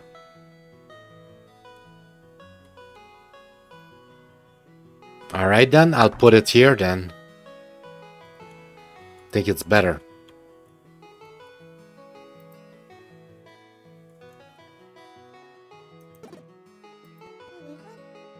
I built a store. When I said you should build a store, I meant over the next few weeks. How did you do it so fast? It's the backpack I found. I can lift, move, carry, and organize anything, even buildings. This changes everything. With what you can do now, I think we could really rebuild Haversack Hill. Oh, what a name. I'll start setting up the store as a trading post. You should head back to the dungeon to find more supplies. Go to adventuring. Go to adventuring. Basic run with no special setting. Go adventuring.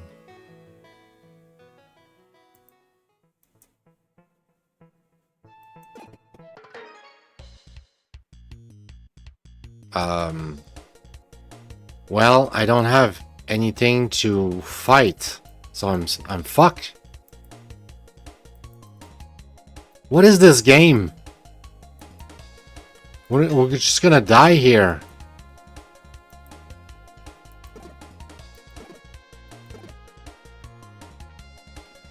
How can I finish the battle? What do you mean?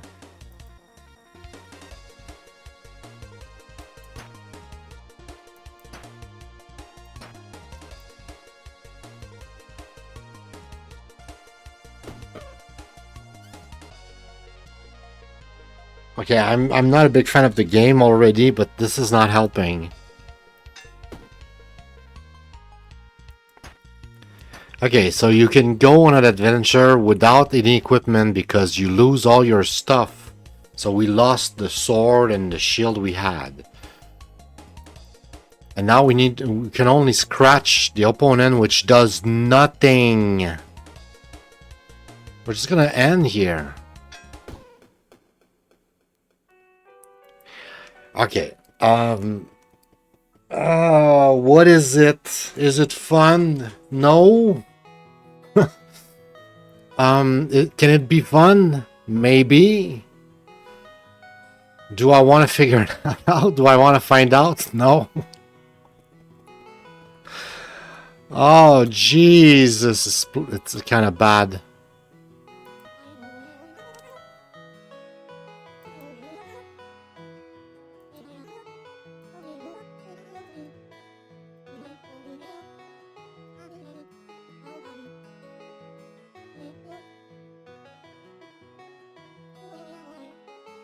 Why do I still have this here?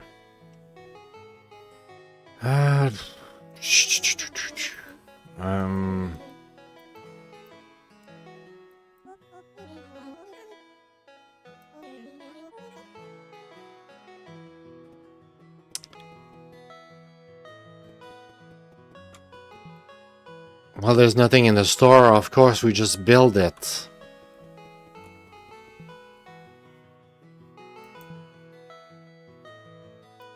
Yeah, I'm gonna give it one more shot.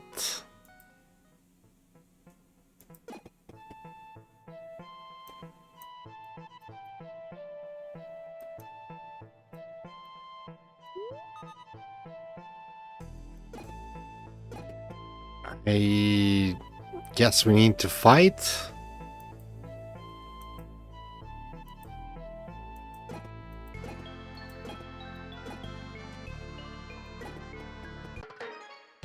It's really weird how the interface, at least down here, works compared to the map. It's just, it's sketch. Let's put it this way. I actually do damage this time.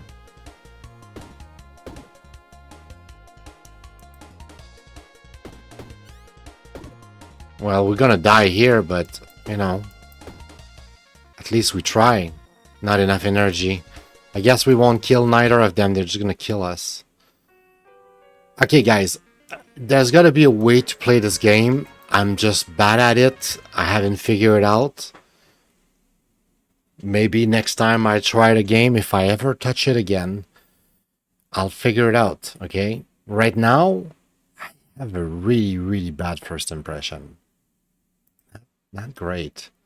And it, see, backpack, I had 1 star. I was close. I think objectively speaking, I'm not even sure 100% what the game is exactly. I still believe it's more like a 2-star type of game. The graphics were not that pretty. Mechanically, it was a bit sketch. Everything about it was kind of eh. And most importantly, like, you go on your first adventure, you die, you lose your sword, your shield, and then every subsequent adventure, you just go adventuring with nothing, and you're supposed to figure it out. There's got to be something I'm missing. I don't know, but the game didn't give me that much hint. It was kind of bad. Give me a very, very bad first impression. I want to give it poop emote. I want to give it a poop. I want to. I don't know if I'm going to. I'm kind of indifferent. I'm kind of like, I don't care.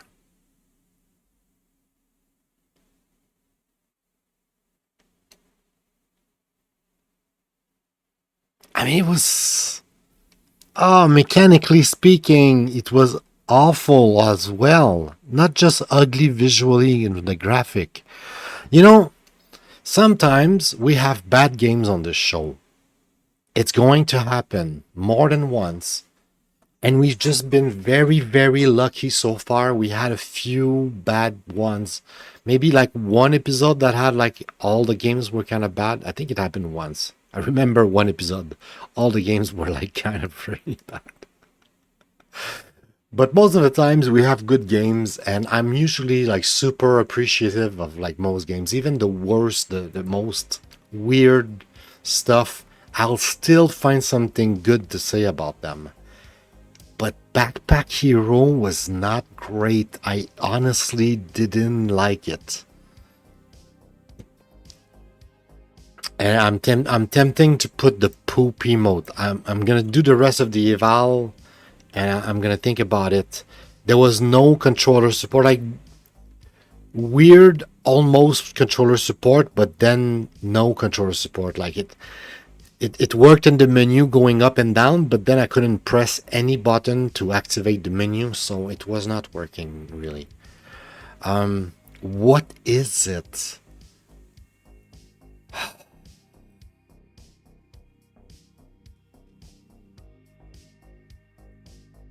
It's like an hybrid of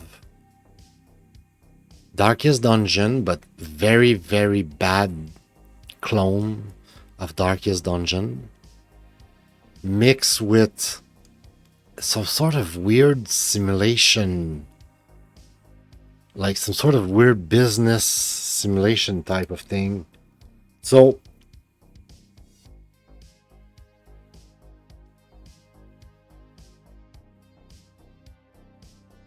I'll put it in management, okay, and I'll tell you my my reasoning. Management, it's not a business exactly. Is it a business? Yeah, you open a shop and you bring back the item to the shop. It's business management, and it's similar to, what is it called? Light bearer? What is it called? Light something. It's something light.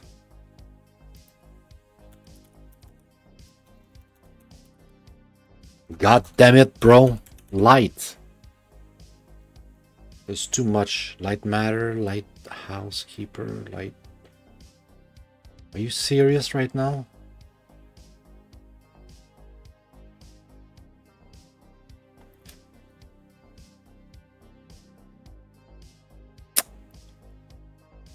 Oh my god. Moonlight?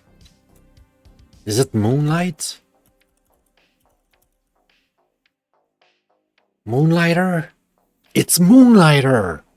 Okay, guys. This is a game a bit like Moonlighter. As in... We'll cut the music here.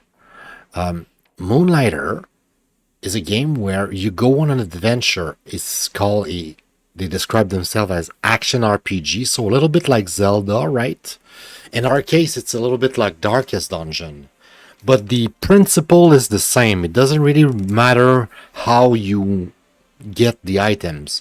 But you go on an adventure, you fight monster in a dungeon and stuff, and ultimately, you bring back the loot from the dungeon.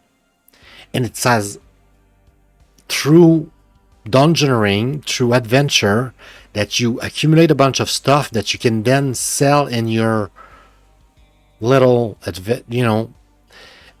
it's like Dave the Diver. Okay, there you go. I know how to. Business management, Dave the Diver. We've got the descriptor for our game. We figure it out. That's how I would describe the game. It's like Moonlighter, it's like Dave the Diver, it's like those games where you go on an adventure, you collect items, and at the end of your run, the game ends, you go back to your regular routine as a daily owner of a sushi shop, in the case that Dave the Diver, but in our case here is like the general store in a village or something. And then you sell the items, and then you can use the items to build up more stuff that allow you to make your adventure easier, make your business more profitable, stuff like that. And it's like a loop like that. Oops. Sorry about that. Bring back my chat. All right. So, no control support. Now, it's meant to be sort of iterational, but is it evolving? I guess in a sense it's like evolving. Maybe those management game that often I put sequential because I don't know better, or I put emergent because you're kind of free to run your business a little bit like you want, right?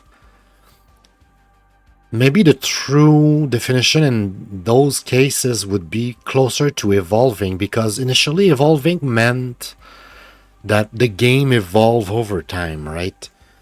Like the landscape or the settings in the game. There's something about the game that evolve over time and you can like never go back.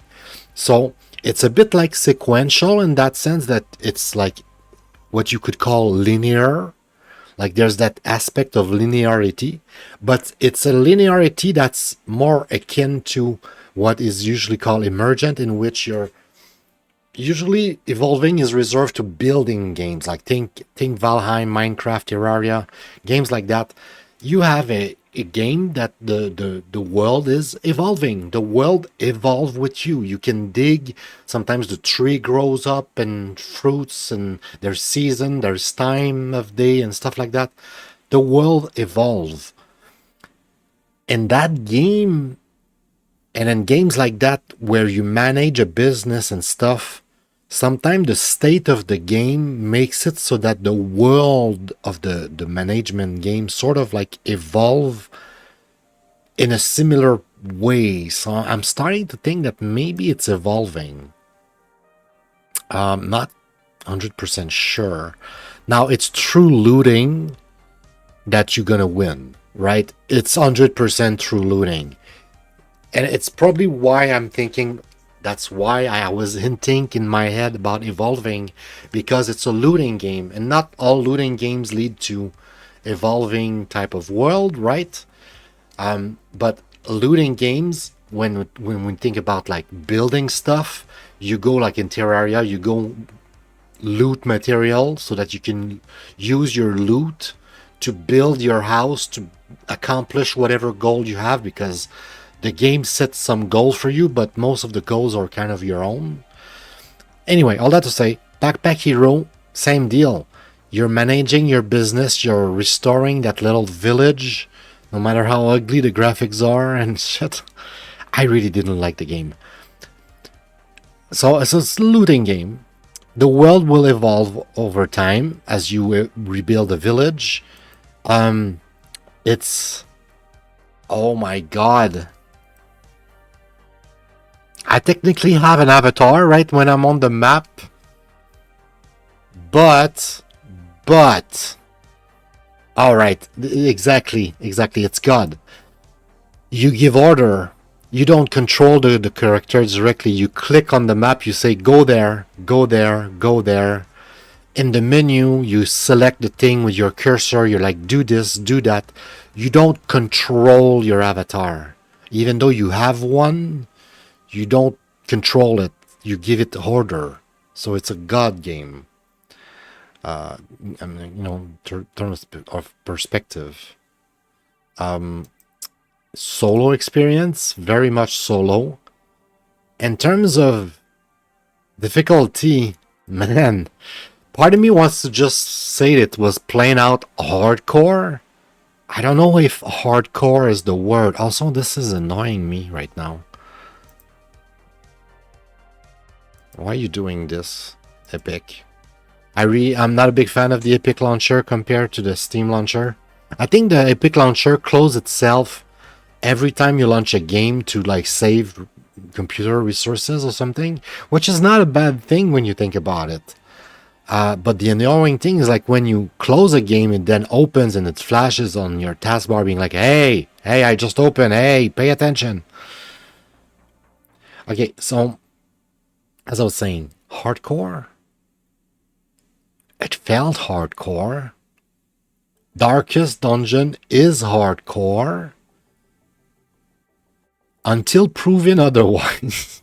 I might be wrong, and I'm willing to be wrong from now on. I won't like hesitate as much as I used to when it comes to settling this here or the rating or stuff like that, because like sometimes I hesitate way too long and I'm like, dude, it's fine, no pressure, okay? if it change over time, if I'm wrong, I can adjust it later. So if it's not as hardcore as it felt for me, maybe it's just challenging. But between you and me, the first mission we started, we had like all this beautiful equipment, we die, and after that we had no equipment whatsoever.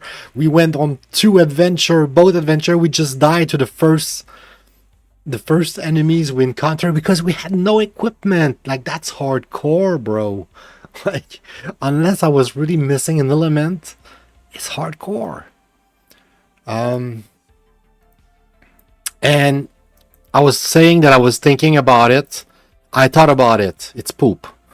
It's poop. In my book, in Oxney's book, this game is poop. It's poop. Maybe one day I'll change my mind. And if I'm wrong, please let me know in the comments. Please let me know in the comments. But I don't think I'm wrong. I think the game was bad. All right, let's get to Sable and try to get to the final, which is going to be, you guessed it, Civilization. I'm scared of it. We'll play it last. We'll play it in last. So that, you know, we'll do our homework, we'll eat our meal, and we get our dessert last. No. You don't need to communicate with internet for no reason. Stop it.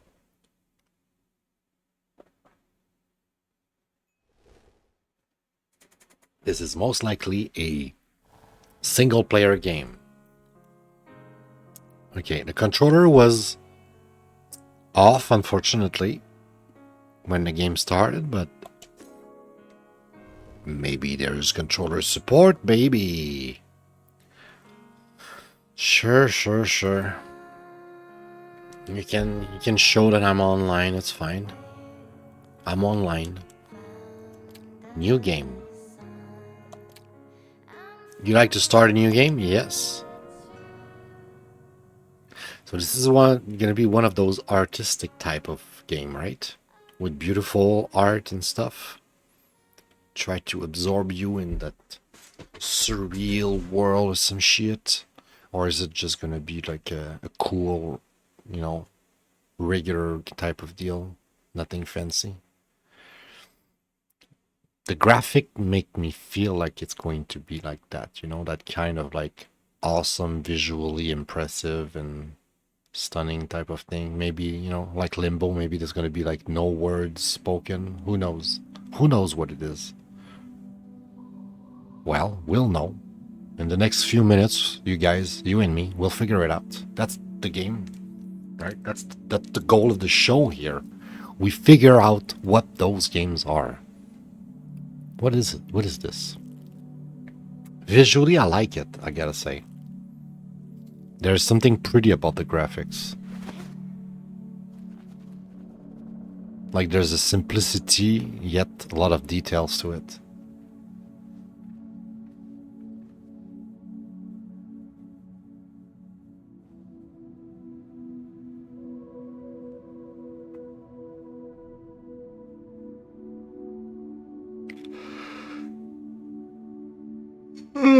I'm so sorry. I didn't yawn that much tonight. It's not that bad, but I am very tired.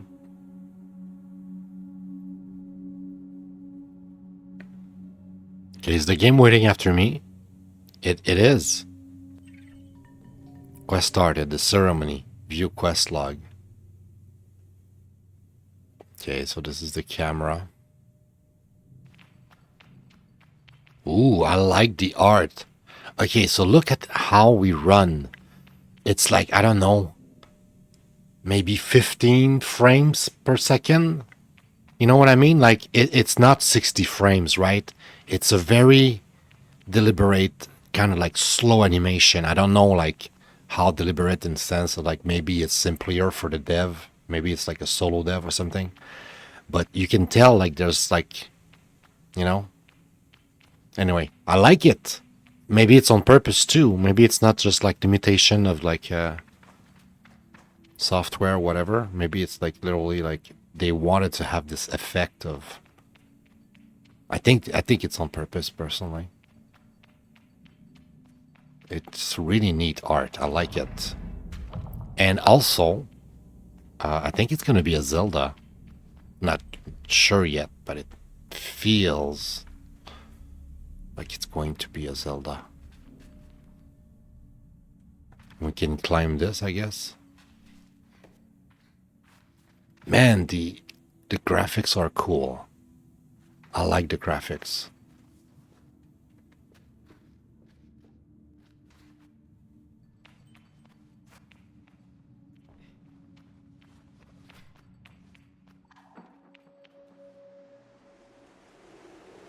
All right. Look at this. No, the more I look at those graphics, the more I like them. Oh, shit. I don't know if that was what we were supposed to do here, but that's what we did.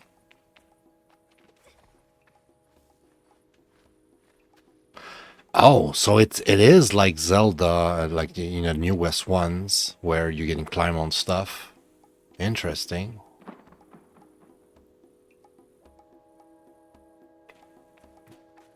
Palworld also had that, you know, ability of like climbing pretty much anything. No, it's just rocks. I thought maybe there was like some kind of items I could pick up or something. All right, I really like the game. So sorry, I don't know what that was. Maybe because I drank some water. Anyway, yeah, I really like the game so far. I don't even know what this is or anything, but it's fun. It feels like I'm playing Zelda.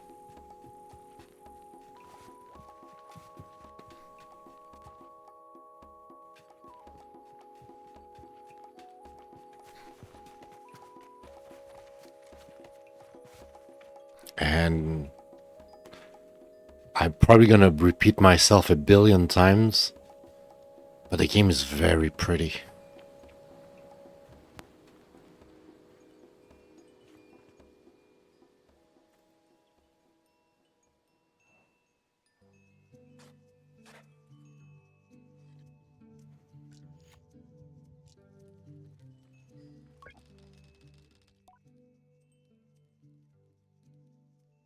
JD smiling behind her mask, just as I know she can feel the teeth-baring little grimace behind mine.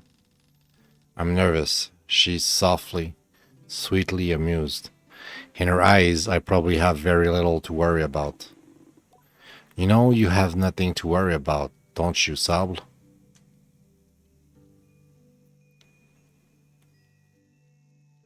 And yet, I'm not worried. I tell her I'm not worried at all, and it's possibly the least convincing I've ever been. You can say that, my love, but I do know how you are. You're going to be nervous until you've started, and then you'll act like you've been doing it your whole life. Remember the first time you rode a bike? You wouldn't even let me put you on the seat. You were so afraid. Your hands were like little claws gripping onto me. I feel the memory in my fingers. But then I promised you it was going to be all right.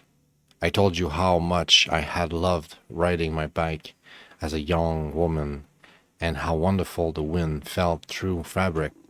Suddenly, there you were. You sat down, you leaned forward and put those little grasping claws on the handles, and you were off. And I remember thinking, just watching you tear over the sand, look at her. She can do whatever she wants. JD reaches out and places her hand on the edge of my mask. And you can, Sable. I take a breath.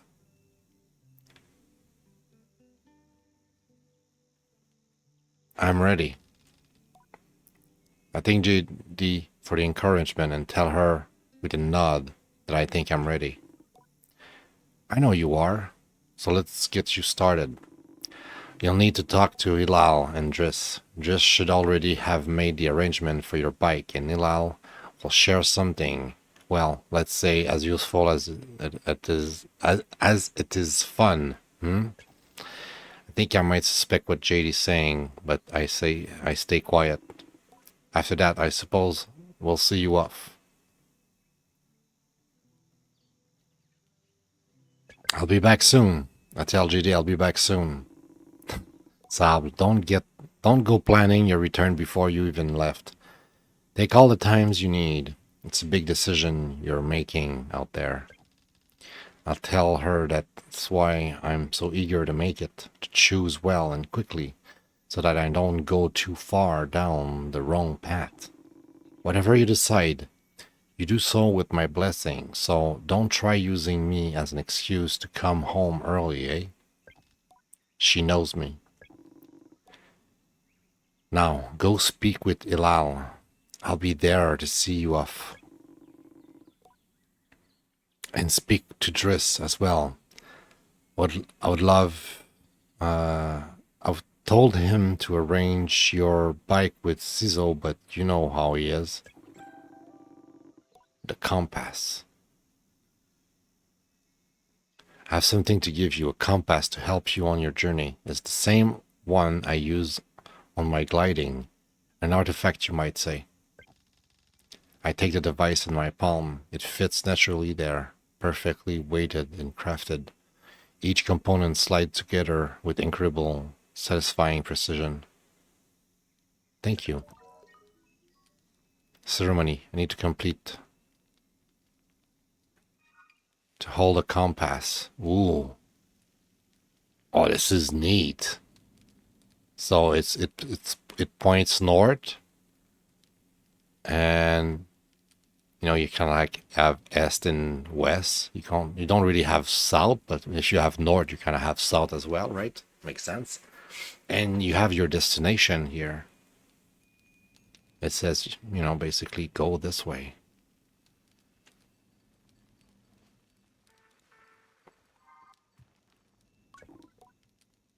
Postbox. Login. Hello, Sable. Unread messages 0. Have a good day.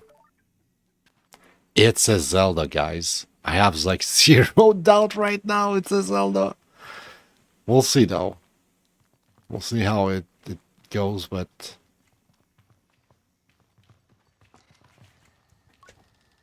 As I approach Hilal, they give an enthusiastic wave. I've always appreciated Hilal's verve and vigor, and on a day like this, I'm ready to match it with a touch of nerves for balance. Salm, take this. Gliding stone. Hilal hands me a small, round stone. As it nestles into my palm, I feel a warmth not borrowed from Hilal's hand, but emanating from within. I run my thumb over it and find it softly electric, like static on cloth.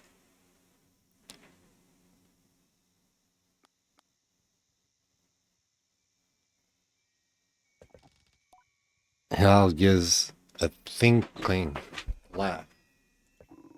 Oh, Salb, you can make up for it when you return someday. What I've just given you is a gliding stone. What do you feel? I feel Hilal. I tell Hilal that I feel electricity? Then you're doing it right. What you feel is that stone is openness. I look at the stone. It seems quite closed. Gliding stones are vessels for the perpetual. They suck up its power like little sponges and hold it there for you to channel. Right now it's empty or dormant and waiting for you to fill it up. I ask how I can do this. Take it to the temple room. At the edge of the canyon, you'll be able to activate it there. It all claps their hand twice, bops a little.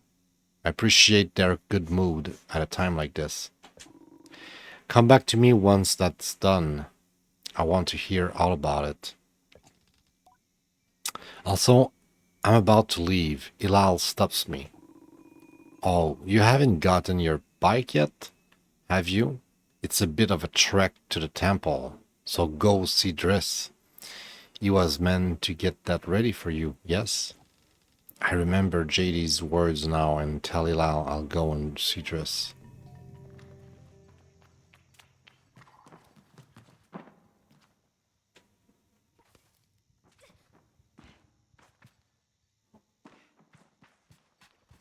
Where's Driss? Wasn't he like down here? Was that same one manages to contain so much chaos and verve in so small a form? Even now there is something troublesome being dreamed up behind that mask, I know it.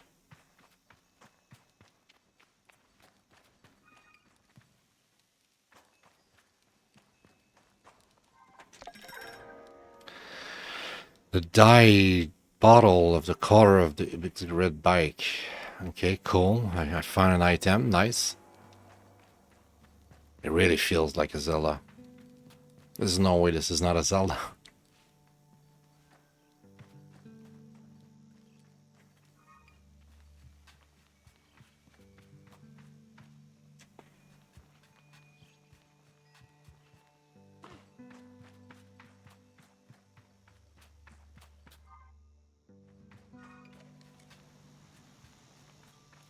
Why is the indicator telling me to go there, but it doesn't tell me to come here anymore? That's fucked up, bro. Though I've told myself not to be too eager, it's all I can do not to race up to Driss. Driss is the camp manager. He's been difficult to get a hold of lately, but now I strongly suspect that he's been working on my bike at secret. Perhaps it's extra beautiful or has some custom feature. What will it mean? What will its name be, I wonder? How fast will it go?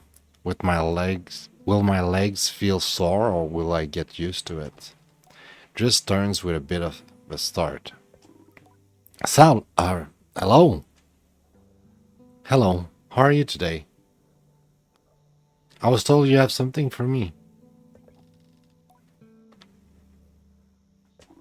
Something special? Not very meaningfully, but he doesn't seem to get the hint. I make a leading gesture, slowly trying to perfectly cool and confidential, but I can't do it. I'm too keen, and the words spit out.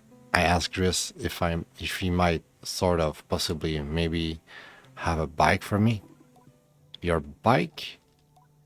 He yells it like it's an idea he just had.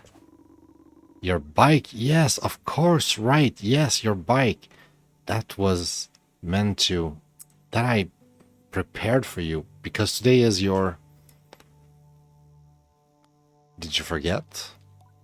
In abject horror, I gently ask if he may have forgotten. What? What? I would never. It's obviously, I give your bike. By which I mean I arrange it for you in a, well, it's sort of a tutorial for you. A tutorial. Of course, a tutorial.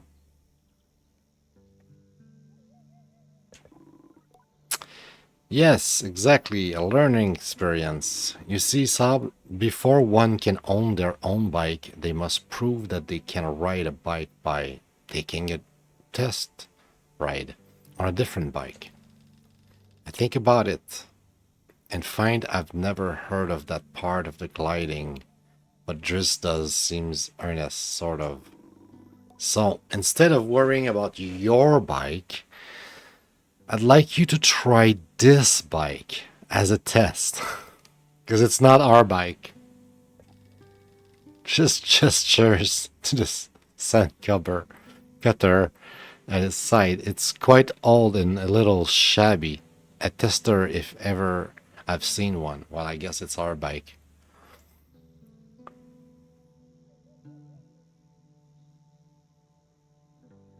What's the bike name? I don't give a shit about the name. Really? I mean, yes, good. Be gentle, though. This sandcutter's older than JD. You treat her with respect. Now, ride the bike through the ring and back. Oh my god, my nose is starting to be itchy. And here's some advice for you, my young glider. Don't fall off.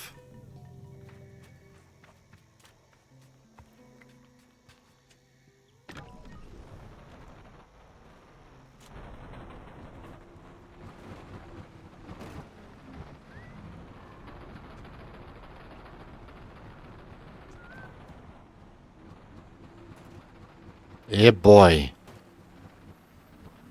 I hope our bike is better than this.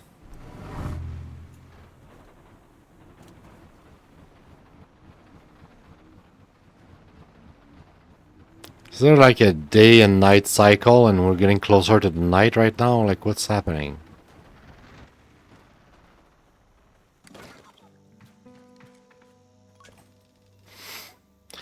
I returned to Driss, who somehow managed to seem caught off guard despite knowing I was coming. Sal, congratulations! How was your first pre-glide ride? Any strange rattles? Unexplained hissing? Small fires? What do you mean, fires? Surely you'd notice if you were on fire, even a little bit. Was that a possibility? Well, obviously it didn't happen, so I think we're fine.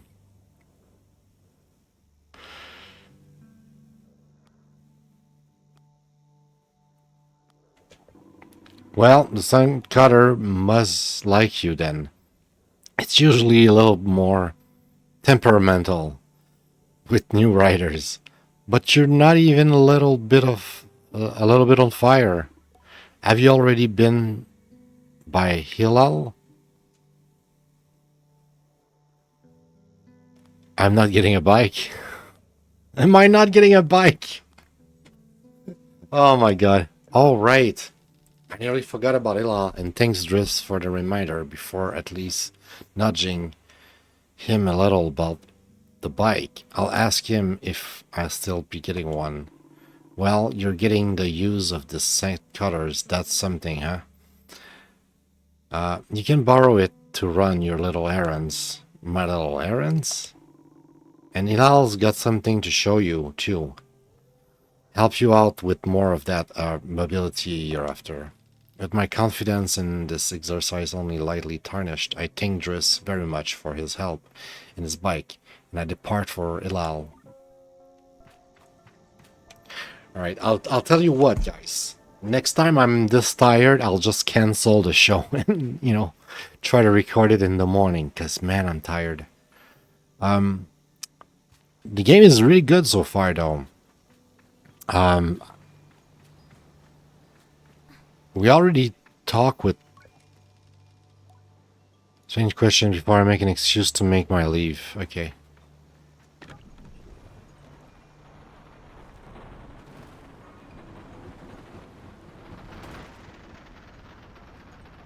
Wait, was I not supposed to go somewhere?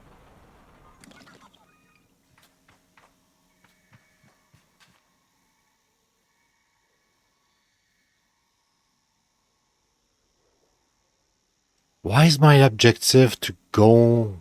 I don't know where just disappeared.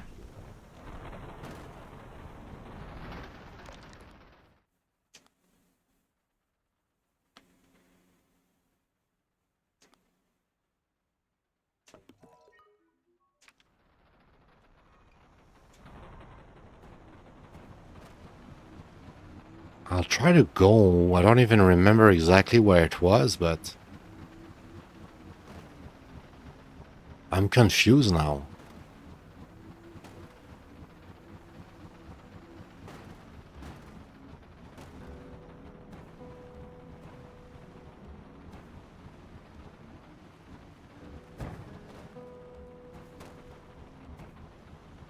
Right, so it's a bit disappointing how the hint system or whatever works. Because it feels like we had a mission and I don't know where that mission was exactly. There was like a cave and they were like, go to that cave or something. But now I don't know where the cave is.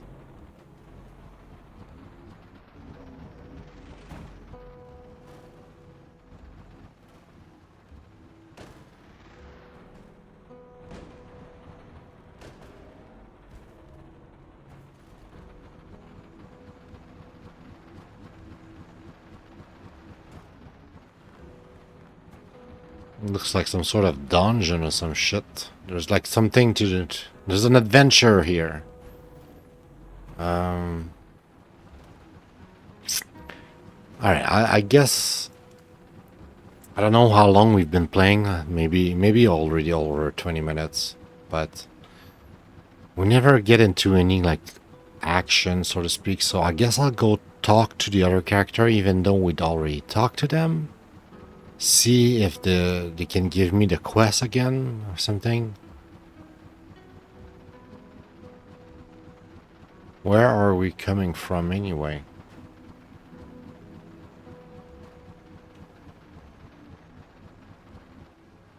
The middle there, right?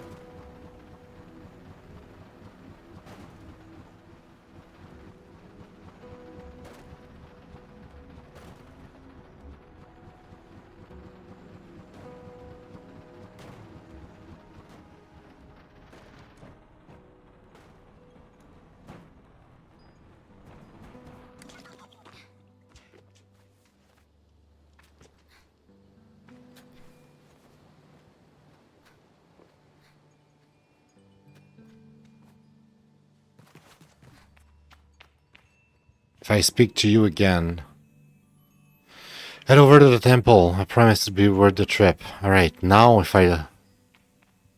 No, it doesn't show me where the thing is. But that thing, that gate I went through, it's still highlighted though. I don't know why. I don't know where that temple is. Can I get damage? No.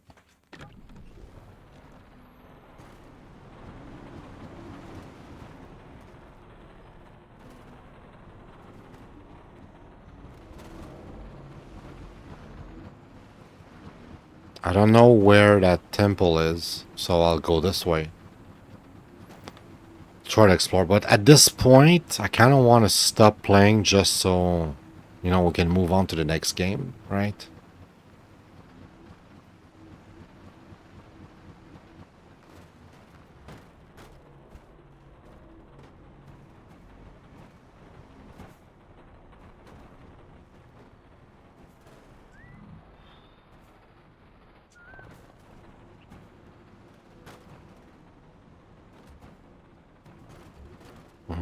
I don't think there's a way to get up there with this thing, I mean.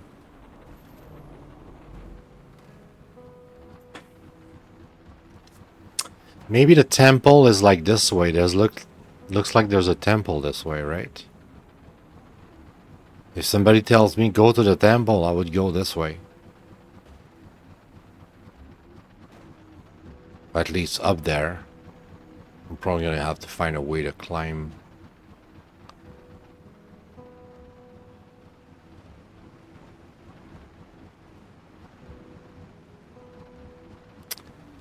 So the game is called Sable.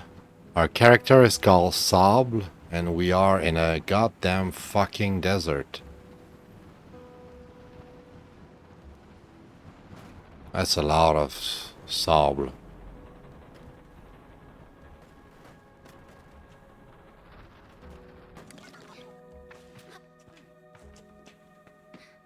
Is that where I'm supposed to go?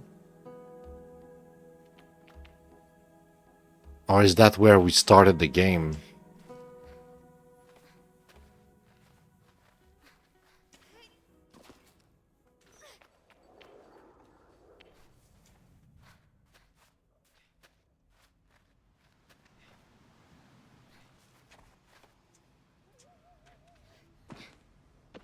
Dude, like seriously?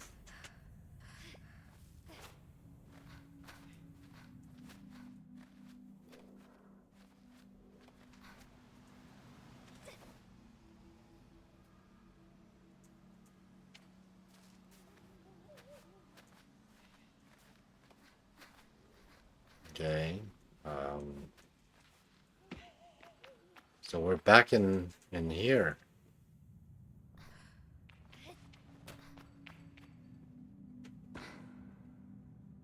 Wait, was that open last time or?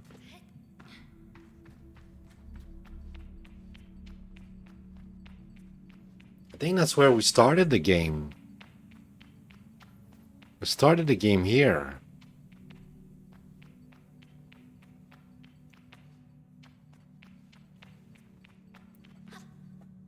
Okay, so I don't have like a weapon yet, but it looks and feel like a Zelda, so I'm just gonna stop playing and call it a Zelda. That's what it is, I think. Wait a second.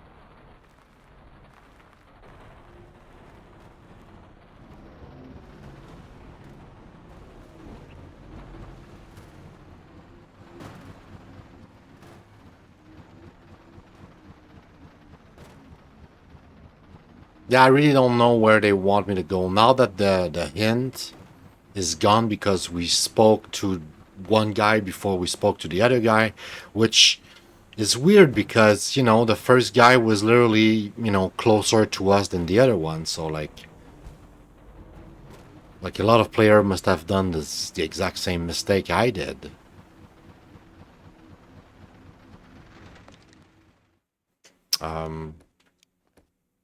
I don't know if there's a way to save the game.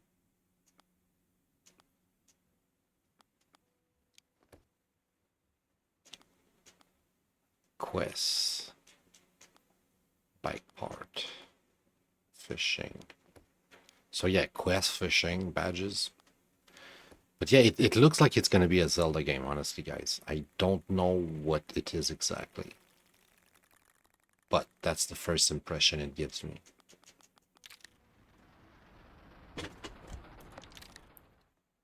I don't know how to quit.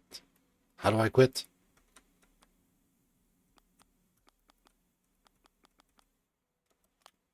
Save. There we go. Save over the active slip. Yes. Exit. Actually, exit. Yes. I'd like to do that. I said I wanted to exit. Why are you putting me here? Exit. Exit. Exit. Like exit. There we go. Damn.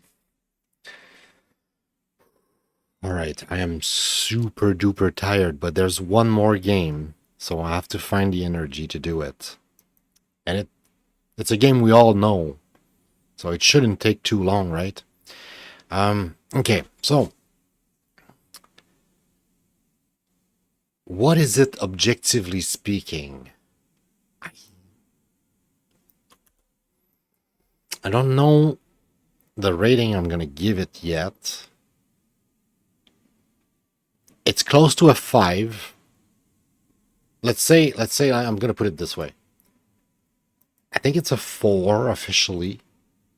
You know, objectively speaking, it's not perfect. Like, I mean, this feels like a bug right in the beginning of the game. We have 2 characters. We have 2 objectives. Speak with the first character. First characters is up in the little city or whatever, and you're already starting up. So the first one you're going to meet is the character that's up. I meet the character that's up. He gives me an objective. He's like, go there. It shows on the map. But the second I go speak with the other character tells me to go speak with the first character I already spoke with. And the marker on my map is not there anymore. That, for me, that's a bug. That's a big bug. It's right at the beginning. And it's in a game where it gives you a compass to help you, and then fuck your compass. I don't know. That rubs me the wrong way. Maybe there was something I missed.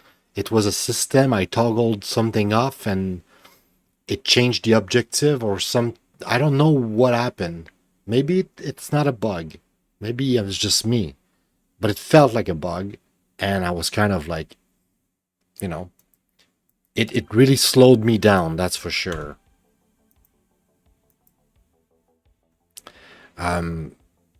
So, and also I give it like a 4 as like, I liked it, but that specific thing bothered me a lot. Like a lot. Now I'm just like, I've started the game and I had a good time, I had a blast. I was like, whoa, this is beautiful. This is great game. I'm going to have a good time here. And then, like I said, very first thing you're supposed to do, go to the temple. Where is the fucking temple now? Like, my map doesn't show me anymore. This is really frustrating. Really frustrating. Did I like the game? This makes me almost indifferent to it. I'm not gonna lie, like, this really frustrates me.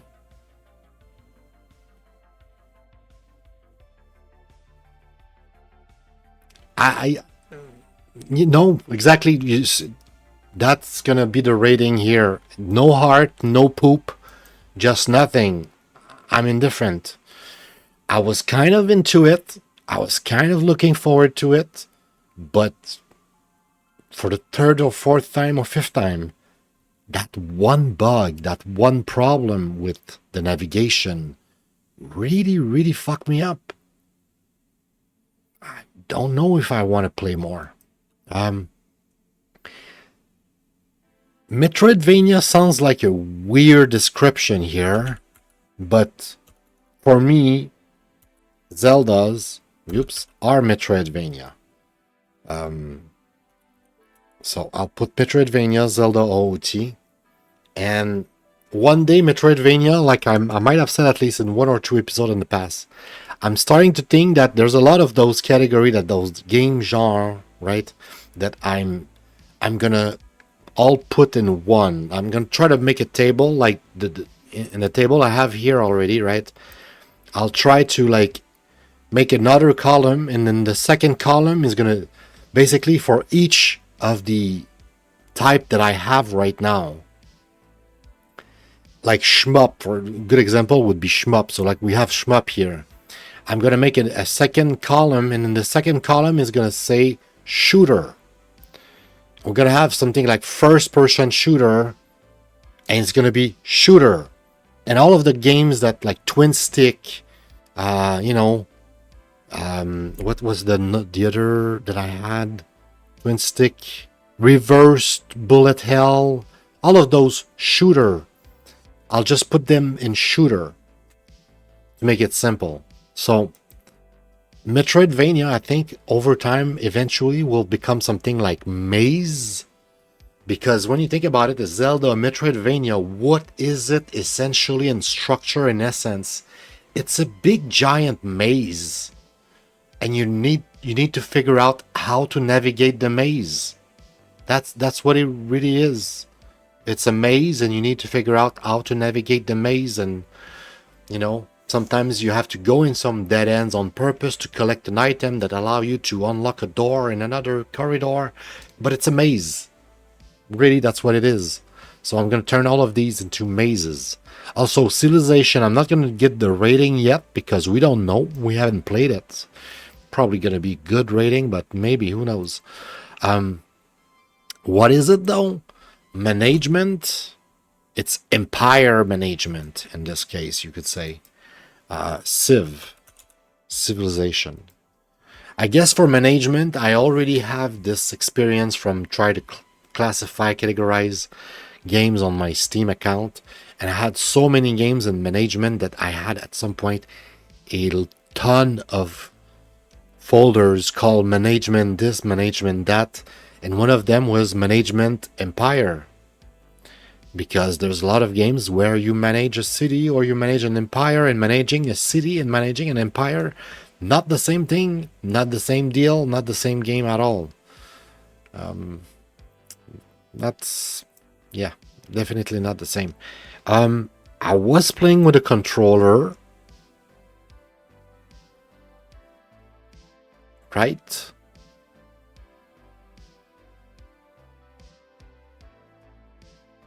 So, first party, I guess. Management Civ, I don't expect that to be played with a controller. Now, for what it is, well, Metroid, Zelda, in general, are like combat / traveling, or traveling / combat. Most of them have combat, I want to say. There's probably some Metroid without combat, but most Metroid have combat and are kind of focused on combat.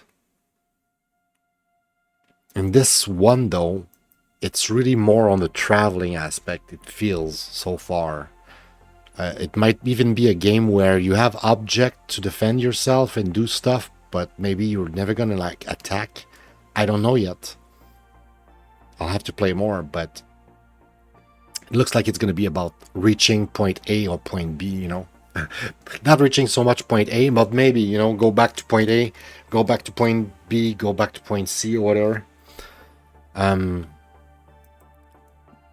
Now, I think it's going to be emergent, because Zelda's, Metroidvanias in general are like that. It was a game where you follow your character. It was definitely a solo experience. And I'm expecting it to not be necessarily challenging. Maybe more balanced than challenging. I don't know yet. Civilization. It's going to be a puzzle game. It's about your brain, you managing a civilization. It's iterational. It's meant to be played more than once, right? It's like a sport. It's like you need to conquer the world and figure it out. And yeah, I think iterational is probably the best. Although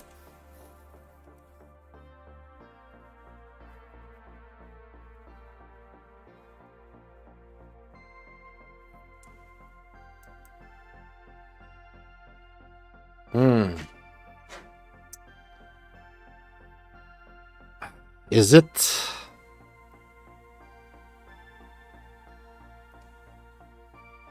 My first instinct was to say that it's irrational, that it's meant to be played more than once, you know, because the map, so to speak, is always planet Earth, right? Unless you have like a custom map, it's gonna be planet Earth. Oh, I'd say that that's not true. It's the opposite. It's always a random map, unless you have a custom map that it's made like planet Earth. There was like in the Civilization 3, there was at least one map, if not multiple map, but there was one map that kind of looked like planet Earth, but most of them, right, are actually randomly generated. It kind of evolves over time. Is it iterational or evolving? Iterational. I would say iterational because it's like a sport. You never have the same map, but it's always the same rules. There's always the same idea. It's just that the map basically is randomized each time.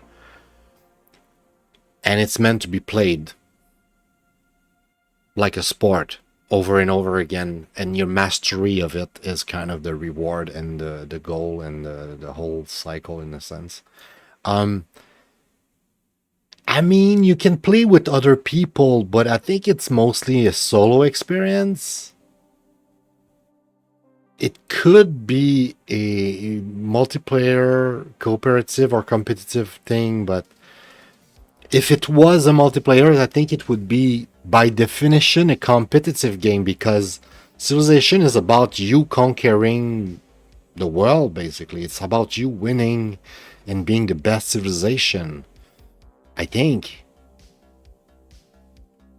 And yeah, you can kind of play with other people, but in my head, it's not really meant for that. But I guess you could say competitive. Yeah, it's competitive. You can play with other players, and when you don't play against other players, it's against bots. But the game, you could say, is technically meant to be played against others, whether they're AI or not. Is it? It's balanced, even though I would say it's kind of like more like challenging, whatever level settings you choose. I don't know if there was like a really easy settings that was actually easy mode. I think Civilization is always hard. I remember when I played Civilization 3, I think the nomenclature, the way it was like chieftain or whatever. It was like really like basic, and then it was like, you know, God or whatever, like when you like increase the difficulty, like, but like whatever difficulty you pick, it was hard. Like by the end, I was playing on like the hardest difficulty because I needed the challenge. But the first games I played were like on the super easy settings, and I got destroyed anyway because it's kind of challenging. And competitive game in general are kind of challenging. So by respect for Civilization, for its complexity, for its nature as a competitive game, I'm gonna set it like that. All right, so now that we've done our homework for the last game, and we are done with the fourth one, Sable, I'll take a very tiny mini break because it's been a long stream. I need to stretch, get some fresh water, even though there's still a bit of water here. Yeah, it's definitely not cold. So let me put the be right back thing. I'll take maybe 2. Oops, I mute myself while I was saying that. I'll take maybe 2 or 3 minutes, but I'll be right back and we're gonna check out Civilization 5. I'm bored, scared, and actually looking forward to it, so stay tuned.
All right. Sorry about that. Hopefully it wasn't too long. Civilization, guys. Civilization. The last time I played Civilization, it was Civilization 3. And I'm trying to remember what year, but like, man, we're talking like over 10 years, easy. Easy over 10 years. And this game, this is 6. This is not even 5. I've seen my friend play a little bit of 4 and a little bit of 5. I was super impressed. I was a bit even jealous because back then my computer was not running it. And eventually I bought 4 and I bought 5, I think. I think I bought 4, I'm not sure. I sure did bought 5 and eventually 6, and I bought like all of the expansion for 5. And yet somehow I never played it because my computer was not running it super well, and I was also, most importantly, scared. Yes, scared. Scared of like months of my life disappearing. Scared of being actually really addicted to that shit, like crazy addicted. And I don't think it's gonna do that. I can almost hope I'm not gonna like it. That's the kind of feeling I go into clicking on this thing here. Guys, I don't know, it's weird. It's like I'm making this like bigger than it is. But for me, it's like a big deal. It's weird. But fuck it, let's go. Let's just go. Let's rip the band-aid and just see what happens. Let's just see what happens. It's not the game is bad. I'm scared of liking it, bro. You don't understand, I think. This is like crack cocaine. I don't want to get addicted. I just got into that stupid horse girl thing. I didn't want to get into. Knows no boundary. But this has not been without its price. So yeah, I'm really scared. Graphically, it's beautiful. Though we stand at the height of prosperity, we need only look to the past to remember that nature is a power that cannot be ignored.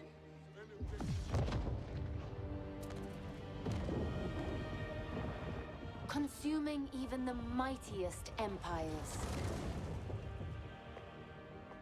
and causing the greatest among us to tremble in her fury.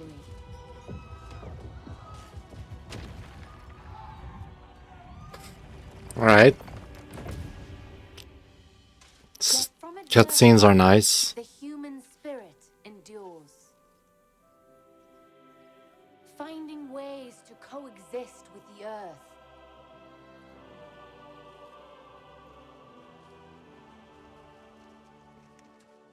Or bend it to our cause.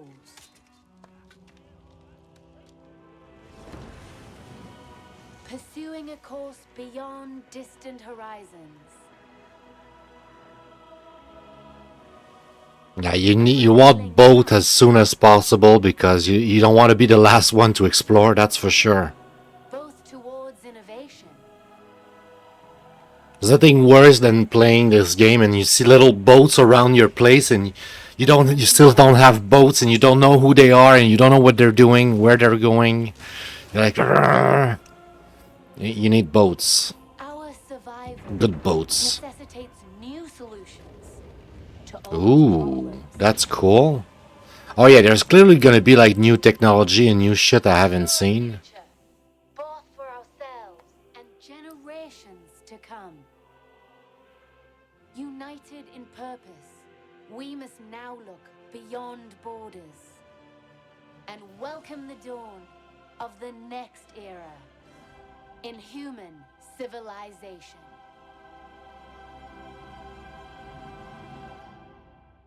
Actually, I was saying earlier I haven't touched 4 and 5, but I did touch 4, I think 4, a little bit on my friend's PC.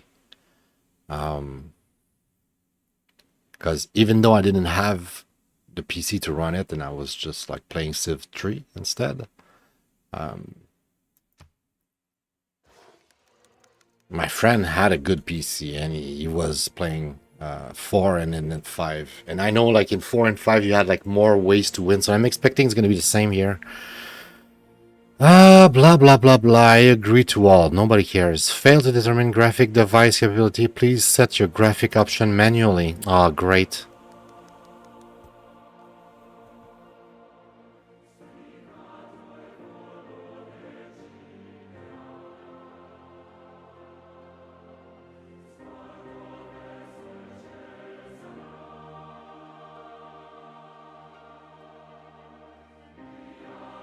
You get over it in one night? I'm not sure I understand what you mean. Like, this game is like forever. Like, you start playing this, you never finish. It's impossible to finish a game. It takes forever. And months of your life just disappear out of sight. You wake up, you're like, you have a beard, you're like, what the fuck happened to the past 3 months? I'm barely exaggerating, for real. That's why I was scared to play it again. Alright. Scenarios, just play now. Play now. I guess it's gonna randomize settings and stuff for me.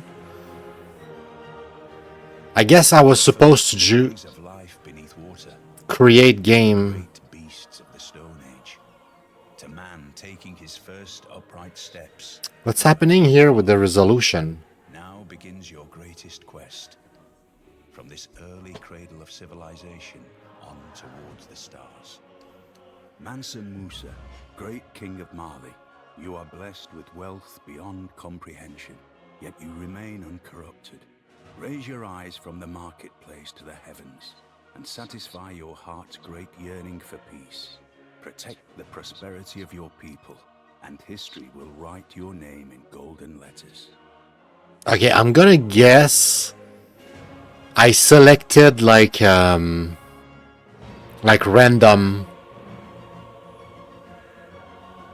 like they selected my civilization and everything for me.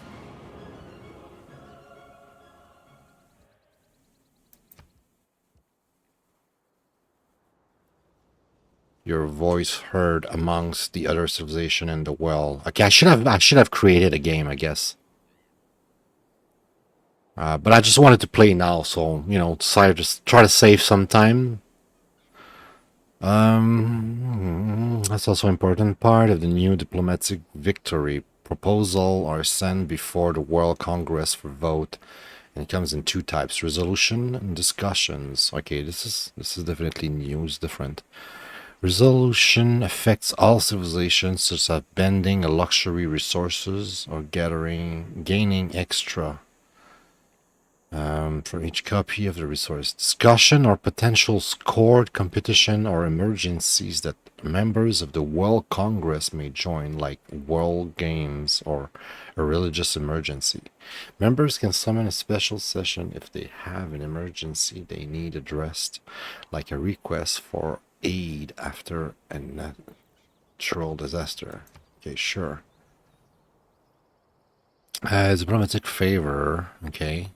Currency for buying votes. Okay. There's a new form of currency in the game. Your diplomatic action will earn you diplomatic favor that can be used in the World Congress to help you or hinder others. Trial alliances, city-states, which... Okay. I knew there was going to be a lot to learn, but I thought I could get in gameplay pretty quick. Some action would grant a large payout. Some would grant slowly over time. Try trading with other players. Favors strengthen the position in Congress. Yeah. You can spend your diplomatic favor to extract promises from other players, call special session of Congress, and buy vote in World Congress, or save up diplomatic favor throughout the game to pursue diplomatic victory point in the later eras. Yeah, I know in the game I played, Civ 3, you could win mostly by killing everyone or stuff like that. There was like a few ways to win, but there was like not like a billion ways to win.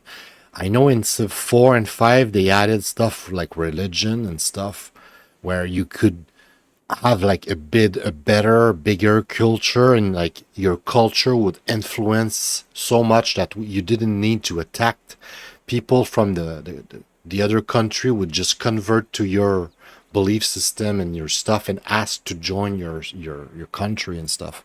So like that added like an element that wasn't there in Civ 3, an older version, right? Cool. I'll learn all of this shit when I play, bro. Previous warmongering system has been replaced. Like, yeah, the warmongering system, which I guess was in 4 or 5, so I don't even know what that is. Or maybe I forgot what it was. But, okay, has been replaced with a new representation of how other players view your warlike action. Grievances. Now, when other players wrong you by denouncement, declaration of war, capturing or razing one of your cities, you gain grievances against them and may retaliate in kind with the world's approval. Oh, yeah. I think it was always kind of like that. It's just that maybe there was not like a visual system to show you that. But clearly, what you do, you're being judged by all the other civilizations. Or if you're too greedy, you're too too much about war and stuff, other civilization will treat you specific ways, right? They'll be like, I don't trust this guy, or oh yeah, he's super generous and shit. Like you get a reputation in this game. It's always been. So now it's like you also have this like meter that says, hey, I've been attacked, so I have the right to. And like you have like a visual indication in the game that tells you, hey, you have grievances, you can actually retaliate. Okay. But the world at large still pay attention to the overall grievances that other players have against you. More than they have agreed you. Third parties will notice and it will impact their opinion of you. Yeah, I understand all of this shit. Makes sense. Civilization 6. Gathering Storm. The environment around you is more alive than ever before. Yeah, I can see that. That looks cool. Natural disasters like floods, storms, and volcanoes can pillage and destroy your improvements in districts. But they might refresh and enrich the lands after they pass. Nice. From blizzards to dust storm. Oh man. This is crack cocaine! This is crack cocaine! God, what have I done? Why have I touched this shit? Oh, this is not gonna be good. Like, for me, I mean, in my spare times and ambition in life. I really hope I don't like it, but I already like it just by learning about all this shit. This is cool. Fresh. Okay, cool. Volcanoes are high risk but high reward. Settlement location, volcano. I'm definitely gonna try it for sure. Destroy improvement, district building, and killing it. But volcanic soil is highly valuable indeed. I know how it works in nature, so it's implemented in the game. That's cool. Okay. Geothermal fissure are another feature that provide benefits to nearby building district in addition. That's cool. More type of terrains. What is this? It's been divided in 2 types. Fuel and materials. Makes sense. Fuel resources are used to meet the power needs of your city. Right, so I guess before that, coal and everything was just like a resource. And now if you harvest coal or whatever, petroleum or whatever, it's going to be like specifically designed and counted as a power resource thing. Cool. A fuel. It's going to be counted as a fuel. Cool. Can I just get into the game, please? It's too much info at once. Your choice about resources usage would directly affect the world's temperature and can cause rising sea levels. Some coastal tiles will be at risk of becoming flooded and completely submerged, even though we have records that shows that, you know, it hasn't changed in centuries, but whatevs. When settling cities, consider the risk of these coastal lowlands tiles, but keep in mind that in the atomic era, flood barriers can be used to protect these tiles. Cool. Yeah, flood barrier. They kind of show that in the intro a little bit, hinted at this being a thing. There's plenty more to explore. Cool. Yeah. Let's go. Whatever. How will you rule? Yeah, I can always... My liege. Sure. As your personal advisor, I am qualified to assist you in all matters related to ruling our civilization. I am at your service. I'm new to Civ 6, not new to Civilization. I know Civs. I mean, I used to know Civs too well. So, I got 2 settlers. Advisor says this site has fresh water, strong yields with 3 tiles. Cool. Close to a friendly site. Friendly site? What's for... Luxury resources. Oh man, that brings back memory, man. The luxury stuff. Okay, interesting. So, is this my city or is this a city? It's my city, right? It's inside my... That's my borders, my boundaries, right? Right, so I have warriors and settlers. Code of law. Oh man, this is all so freaking new. Ooh. I don't know how much gameplay we're gonna have today, guys, okay? But this is Civilization. If you've never played Civilization before, it's about managing an empire.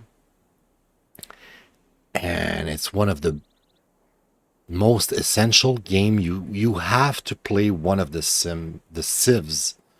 It's almost like the Sims. There's some games in life that are like, you know, if you're a gamer, it's kind of like there's a list.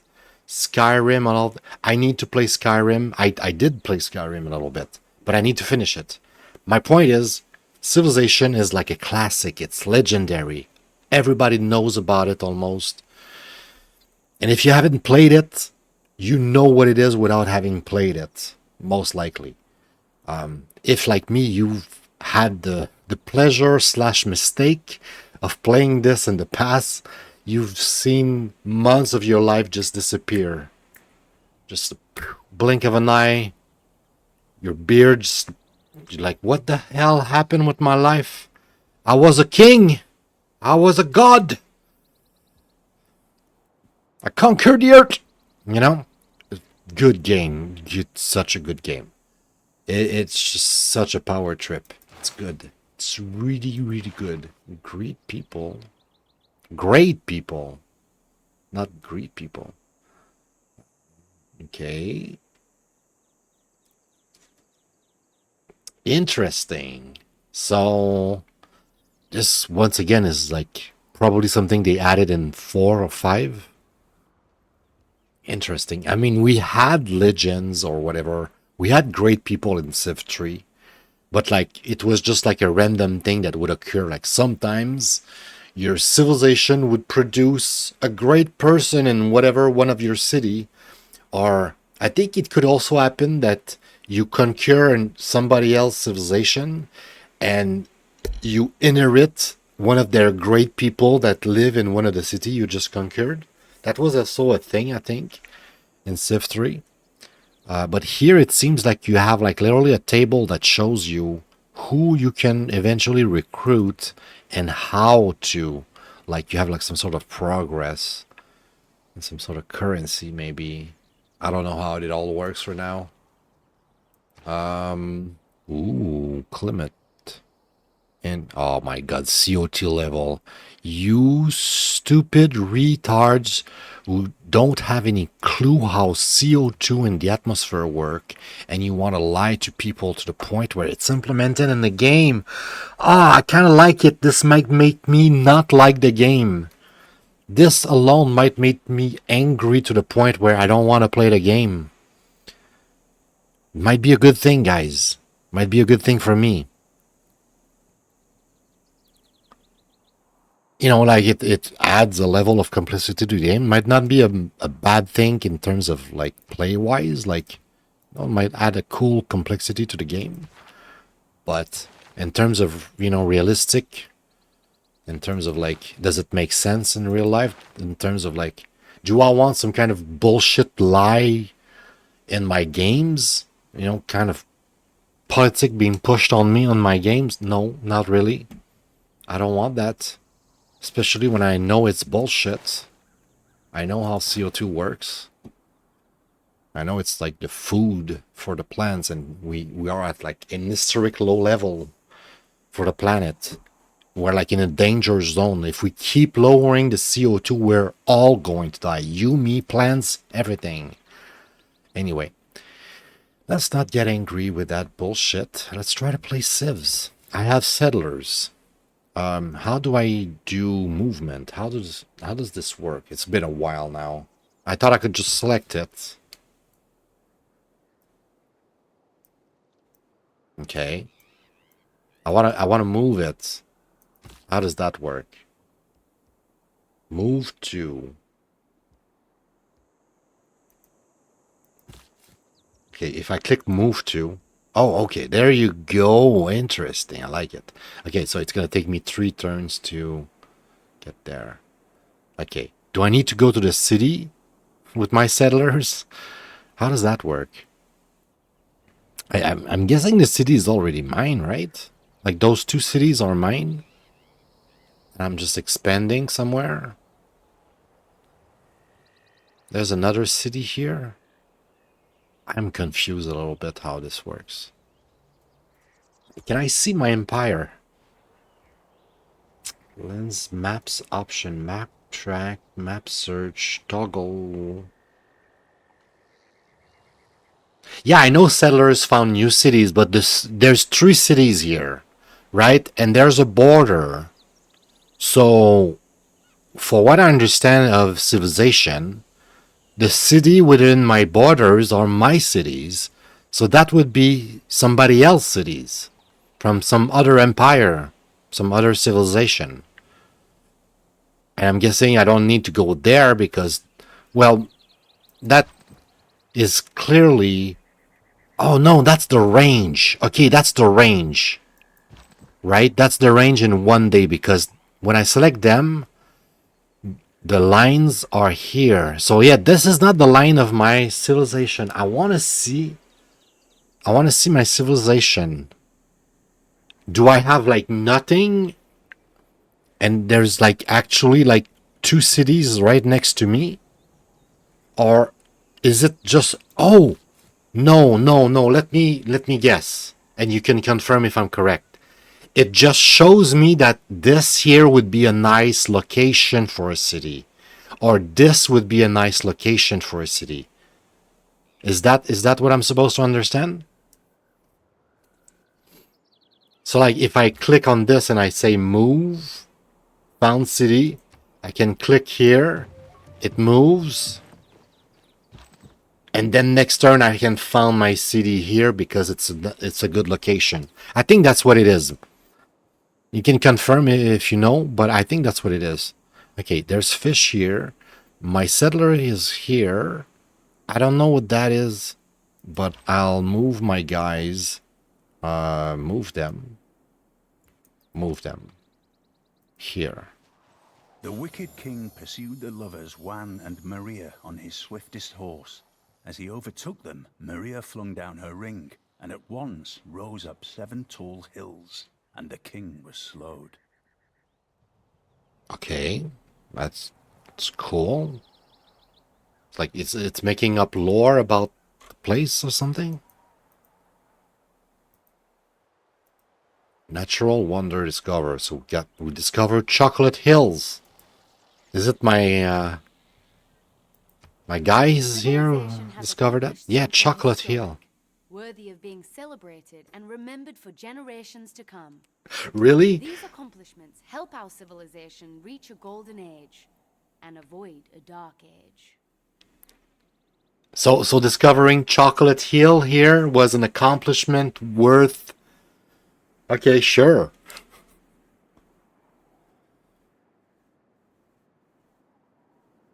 Each of this historic moment increase era score. Sure, okay. Our era score determine which age we will earn in the next game era. If we should seek out this historic moment when possible. Okay. Take me there. Major civilization to set eyes on. We were the first to find Chocolate Hill, okay? It's our chocolate here. Chocolate Hill. Why is it called chocolate? Shh. Natural Wonders has inspired your people with the majesty of the universe. Your knowledge of astrology has advanced considerably. Oh yeah. Can I choose my my tech tree here, or is it already selected for me? Researching. I'm researching this. So I'm researching astrology. So I guess the game decided to select that by default for me. Why am I not learning pottery? Have I already unlocked it?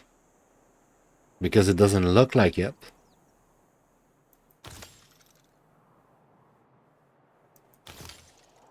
Yeah, can I like set this to be learned next, bro?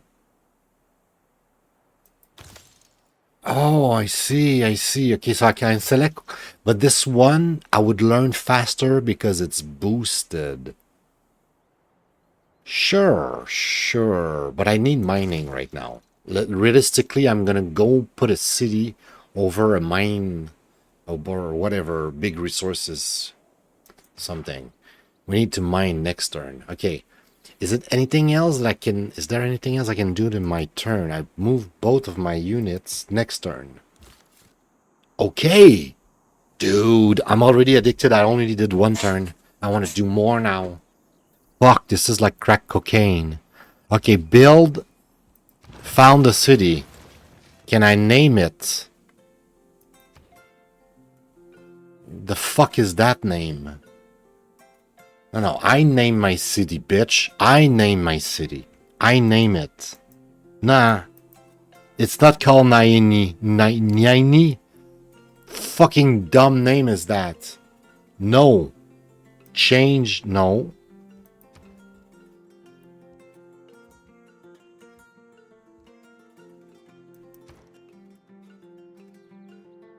Oh, there's so much info. There you go. My first city, which is also the capital technically, right? Where do I have cap lock? It's called Uxima. Uxima. That's the first city in my empire. Okay? Not bullshit name. Okay, now. Okay, how long have I been playing this? I don't know how long, but I've probably been playing that for more than 20 minutes. We're gonna play just a little bit more. We haven't seen anything, right? Purchase. What's this? Choose production. Production.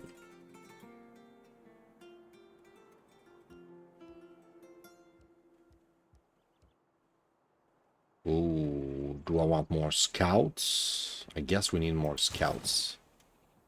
That's usually what you do first. You put more scouts. Move to here because we don't want to go too far, right? In case we need to go protect it. It's likely we need... Ooh. Ooh, there's a tribe there. Next turn. So we're making plenty of mistakes right now, right? Because each turn there's plenty of stuff we could do and optimize and tweak and, you know. But, you know, we're just going to run a few turns, just, you know, have fun here. It's fun. We're discovering the game again. It's like we've never played before. We're going to move. We're going to move there. Having discovered another continent, realized there is wide world of trading opportunity. Trade advanced considerably boosted. Okay, so this is another thing that we have inspiration for. The villagers share a hidden technical secret. Your knowledge of wheel has advanced considerably. Nice. Also, I remember in Civ 3, whenever you swallow, you could say, you just like gobble up little villages like that. Sometimes in early game you get super lucky and just get pottery. You get like a technology for free, basically. It was super helpful and a really good thing to do, to basically just attack all the little tribes, village around you.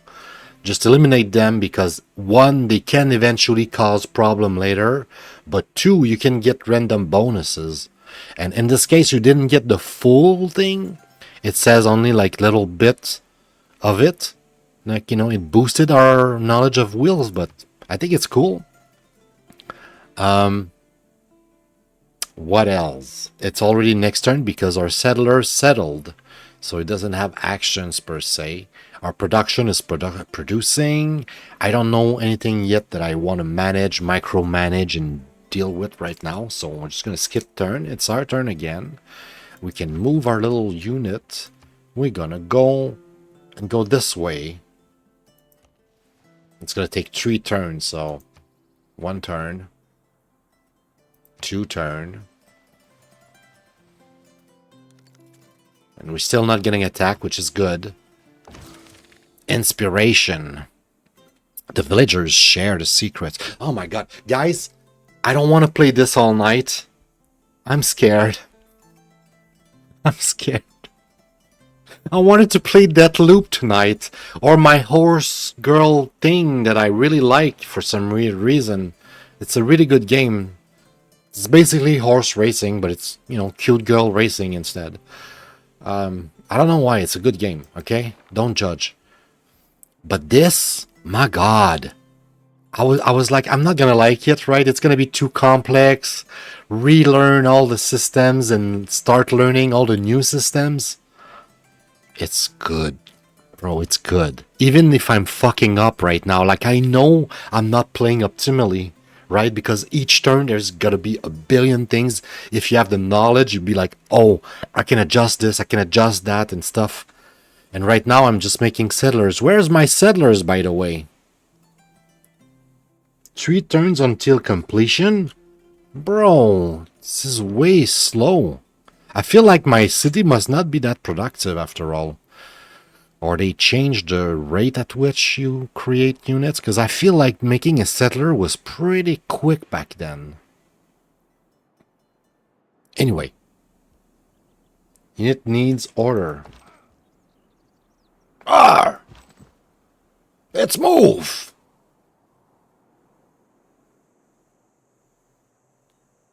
Really? It takes 2 turns to get there? Like, really? 2 turns. I don't know. Well, I guess it's 2 turns. It's 2 turns, right?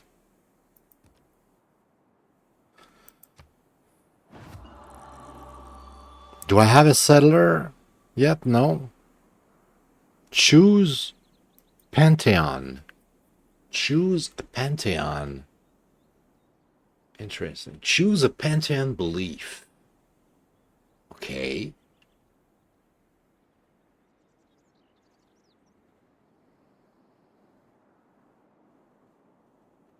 Whoa, so there's like a bunch of bonuses here. That's cool. And why did I got that? Is that like related to just my civilization as a whole, or it's my city? Like what did give this to me? God of healing, increase healing by 30 for all sides. Choosing a building on your capital, city grows rate is 10%. When chosen, receive a builder in your capital. City growth, okay. The chosen receive a settler in your capital borders expansion.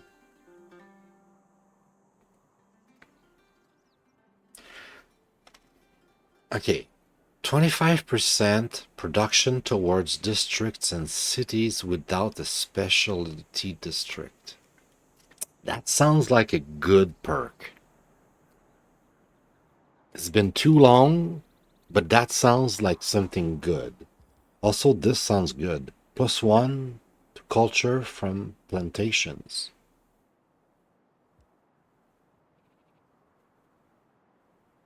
From improved strategic resources. So you need to find the strategic resources to get the bonus. You don't just get bonus. Okay. +1 food and +1 production from camps. Oh, dude, right now, right this moment, I have no idea what would be, once again, optimal, what would be the most useful thing. But I know that I have luxury resources somewhere here, like the little, the fur here, for instance, right? We got some copper, we got like where we put the city, there was something underneath. I don't know if we lost it. It says silver requires mining. I don't think I have mining unlocked yet, but when we do, so from queries, I feel like that's gonna be good long term. I'll fade from mines over luxuries and bonus. Wait, +2 fade from mines over luxury and bonuses resources. I'm not sure exactly what they mean by that, but this sounds super good. So I'll just take that. And we're gonna reselect later or something. Doesn't matter, it's just a random game. The first prophet has flashed inside beneath us. Starry sky, bro, Thanksgiving, unseen gods. Okay, +2 era score, turn 7. We did that at turn 7, or it's gonna take 7 turn to my pantheon. Working towards a religion. Earn a great profit to start a full religion, which adds 2 beliefs. Wow, this is a cool system. I was not, maybe they implemented this in 4 or 5 once again. Or maybe they refined it in this game. I don't know, but cool system. Okay, cool. Worship of your pantheon of gods has brought up further question of spiritual forces in our world. So your progress toward mysticism has advanced considerably thanks to that. Cool. Okay, next turn. Alright, so how many turns before I get my goddamn production here? 1 turn. Man.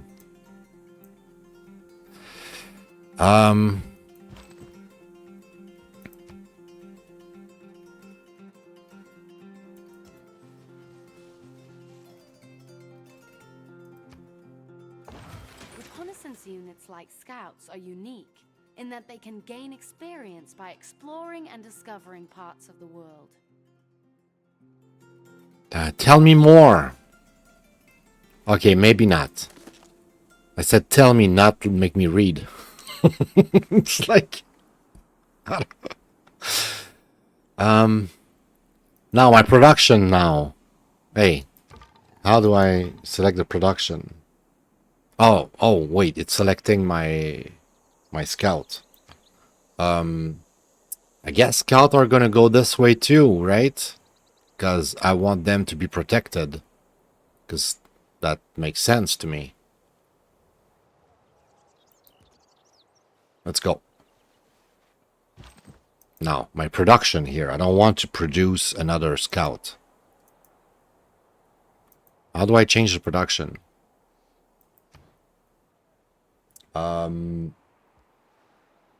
May create tile improvement, remove features like wood, rainforest, or harvest. I just want a warrior right now, though. Slinger. Ooh. Oh, because we don't have an archer yet. We haven't learned archery and shit. We're still like retarded. So the range unit is called a slinger. It costs 7. We want both a slinger and a warrior to guard our capital. Do I want a slinger first because it costs less turn? Yes. 7 turn and we get a slinger. Let's move our unit. Also, if I select this and I press M. Yes, I just remember the shortcut was M for move. Yes. I know it's the little things, but and move one like that. It's good enough. Next turn.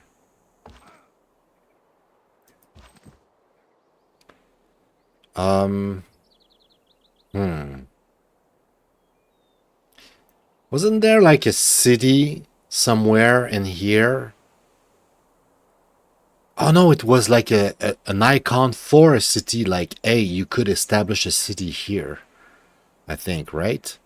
So, okay, also the map, pretty cool. Looks like it's small though. Okay.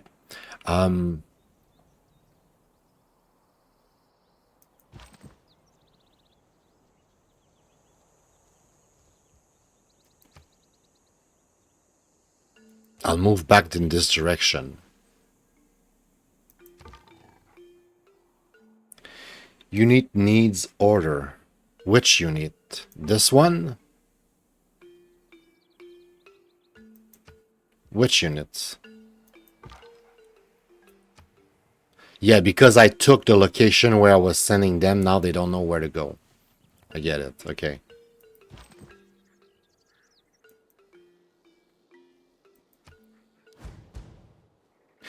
Shit. Find yourself in a hole. Quit digging. Shit. I need my warrior at my base. But my slinger is going to take 7, like, well, 5 more turns, I guess. Search completed. So now we can mine. There's that. Our scout...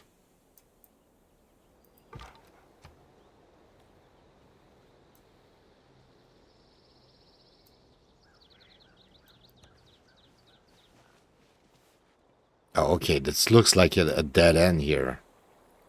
Alright. Well, at least we can kind of protect our scout and stuff. But I'm worried about my capital right now. So I will cancel this. Can I cancel the move? Make them move this way instead. Choose research. Choose research.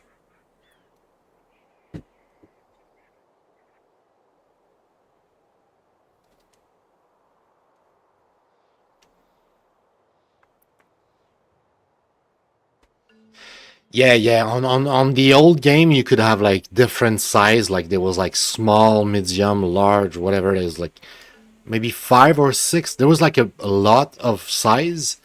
And on the biggest size, you could have like 12 or 16. You could have all of the civs. And it gets kind of crazy. Like having more civilization doesn't mean the game is harder necessarily, because eventually they all kill each others, and sometimes it can really turns against you depending on the difficulty settings you're choosing, because if like one of the civilization gets really strong, you know, and you're not aware of them and they just become out of control, and you discover them and you're just getting wrecked because you give them an advantage. If you know how to play though, in theory you'll have time to, you know, reach the same development, right? But if you play on a new difficulty and you're not, you know, super used to it, you're gonna get destroyed. I swear, this game I played way too much back in the days. When I played Civ 3, it became my whole life. Right now, I'm like, I don't know how long I've been playing, but we're getting close to 4 hours. I need to stop, guys. I need to stop. I'll save here. This game is amazing, and I could play it forever. I'll probably play it, so to speak, forever. Jesus. I'm wondering which version I have on Steam, because this is on Epic, and I have the Ultimate Edition on Epic, so I might keep playing on here on Epic, just by curiosity. Civilization 6, 5, 3. So 3 I have complete edition, which is like an old game, and the edition was pretty much complete. I have a lot, if not all, of the freaking DLC for 5 here, I think. I have all of them. So, and I've never played 5. So we might see it at one point in the backlog. Civ 5. How was it? Was it good? Now that we're discovering 6, are we gonna play 5? I mean, I don't know. Maybe some people will tell me that 5 was better than 6. Who knows? 6 here available. So I guess I don't have the DLCs. Store page. If we check here, I do not have the DLC. All right. So it's worth $223 with tax over $250, but I can play it right now on Epic, and have all of the DLCs and all of this shit. It says that there's 9 of them. I count 10 here, but on Epic it says that there is 9 of them. Anyway, no, I don't want to launch it again. Fuck, I just wanted to click to see the... Dude. No. Close it. Stop. Close it. Close the game. Close it. Close it. Close it.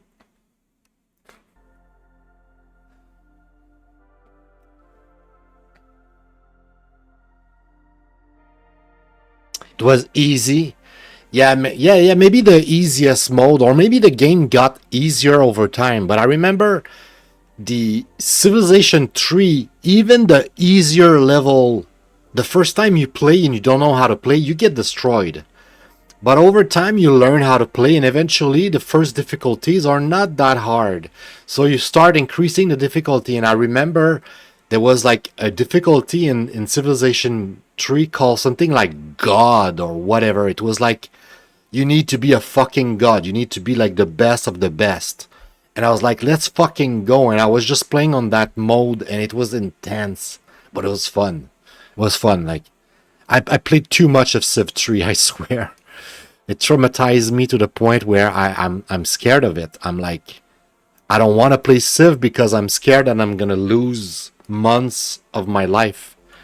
That's just going to disappear. So, when it comes to rating... Also, did I like the game? Holy shit, yes. Too much, in my humble opinion. Dude, it's Civ. It's Civ and Civ 6, and with all of the DLCs and stuff, it was beautiful, it was perfect. Yeah, it's probably, objectively speaking, a 5 out of 5 game. It might not be for everyone. I'm sure there's people who are like, this Civilization, no interest. Sure, I kind of was like that before I played Civilization 3, and then I got hooked. Did I like it? Holy shit, yes. It was really good. You don't play that with a controller, even if it was working. That would be stupid. And we already put it at challenging. Yeah, in my head, even at the lowest... You said it was easy. Maybe you're too smart, Billy. You're too smart and it's too easy for you. But I personally, in my humble opinion, I think Civilization, at least Civilization 3, was always challenging. If you didn't know what you were doing, you were getting destroyed. If you knew what you were doing, you would still had a chance of getting destroyed, especially if you were crazy and you would play like, you know, at the hardest, like I'm a god type of difficulty, stuff like that. So yeah, I would say it's challenging in this case. So which game wins though, right? Part of me kind of want to just give up on my will and just give it to Civ, but I don't think it deserves it. And the reason is everybody likes Civs, everybody knows that Civs is great and all of that, but of all the games tonight that we've played, Civs truly is one of the 3 games that hooked me and I want to see more. The other 2 games were Sky Racket and Deathloop. And for real, Deathloop really hooked me, really impressed me. And I think it might have to do with the fact that it had a really bad rep. I don't know, I kind of want to like open YouTube after the stream and go check on YouTube. What was the drama about? What was the complaint about Deathloop? What did people hate or disliked about Deathloop? Because I have a good time with Deathloop. I want to play more Deathloop. Looks fun. Looks like a good like Half-Life type of game with a cool story on top of that. Maybe it won't deliver. Maybe I will be disappointed and be like, oh, you know what? I understand why people complained and thought the game was shit. But my first impression of Deathloop is really good.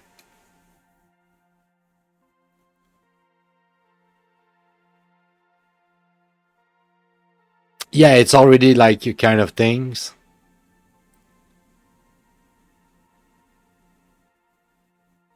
Yeah, it's easier than an RTS, especially when you've never played RTS and you tried RTS. Like I know I've played a little bit of RTS games, so I know what it is, I know the feels, and I know I'm bad at them.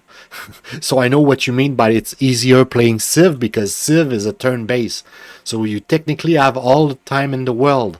But when you play on a big map and you have a big empire and you play on like really high difficulty settings, Civs, you do one turn, it takes hours, not even an hour. It takes hours.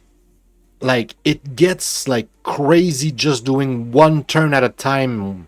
At least in my experience, the time that I used to play back in the days at Civ 3, one turn could take me like over an hour easy. And I'm not even exaggerating. I know I'm prone to exaggerate in life, but it would take me easily over an hour just for one turn because you have so many decisions, so many troops, so many cities, so many things to like tweak and optimize and choose and decide, oh, what am I going to do?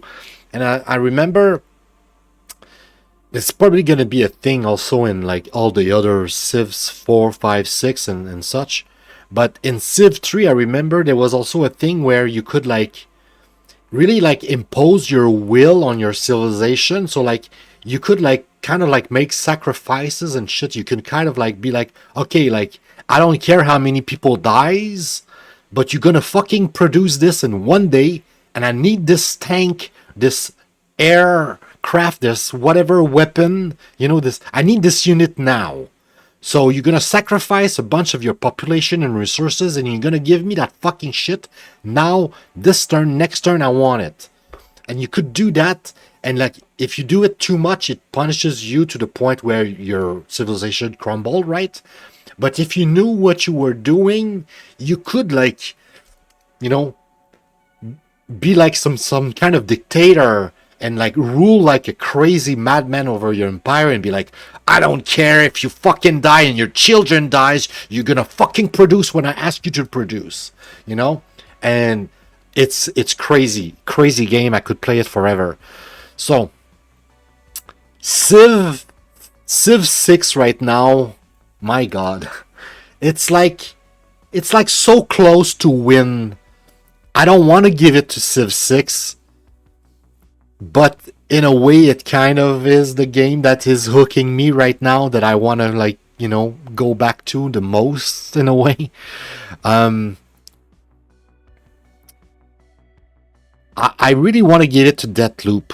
It's between Sky Racket and Deathloop, and I think I'm gonna give my little trophy here, the little trophy thing tonight. I'll give it to Deathloop, and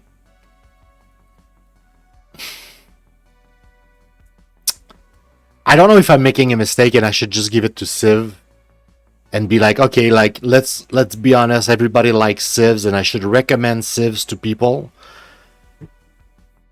But there's a part of me who's like, this is crow cocaine, man. This is crack. Like, stay away from crack, okay? Children, guys, everyone, the whole world, please, this is a warning. Do not play Civilization, okay? This is addictive stuff. It's very dangerous. Your free time will go away, just disappeared, and you will not get it back. And like I end my stream, I always say, life is short. That's why I'm not giving it to Civ, okay? Civ is like hard drug. It's good. It's very good. Maybe it deserved to get the trophy. But if it wasn't for Civs and how I feel about Civs, I think it would go to Deathloop. Deathloop, when I played it at the beginning of the stream, I got frustrated because it was in French and it was a hard, long road to like get it to work properly. And when we finally get to play, I was like really impressed. And I was like, man, if it was just for me, I would cut the stream right here, right now, and just keep on playing this game because it's great. And Sky Racket, what a concept of like hitting the ball, hitting the enemy's projectiles to attack them with them. Really cool. So those two, like in French, mon coup de cœur, they really hit home. I really like them. And I want to, I want to promote Amazing Hidden Gem more than anything. So that's why, the same way, I think I did that one time, right? Did I do that with Stellar Blade? Exactly. Stellar Blade did the same thing. Stellar Blade is such a high quality game. Everybody knows about it. Like if you've been on Twitter or YouTube, any other place of the internet, most likely, you've heard about Stellar Blade recently. You've heard how good and how much people love this game. It's a good game.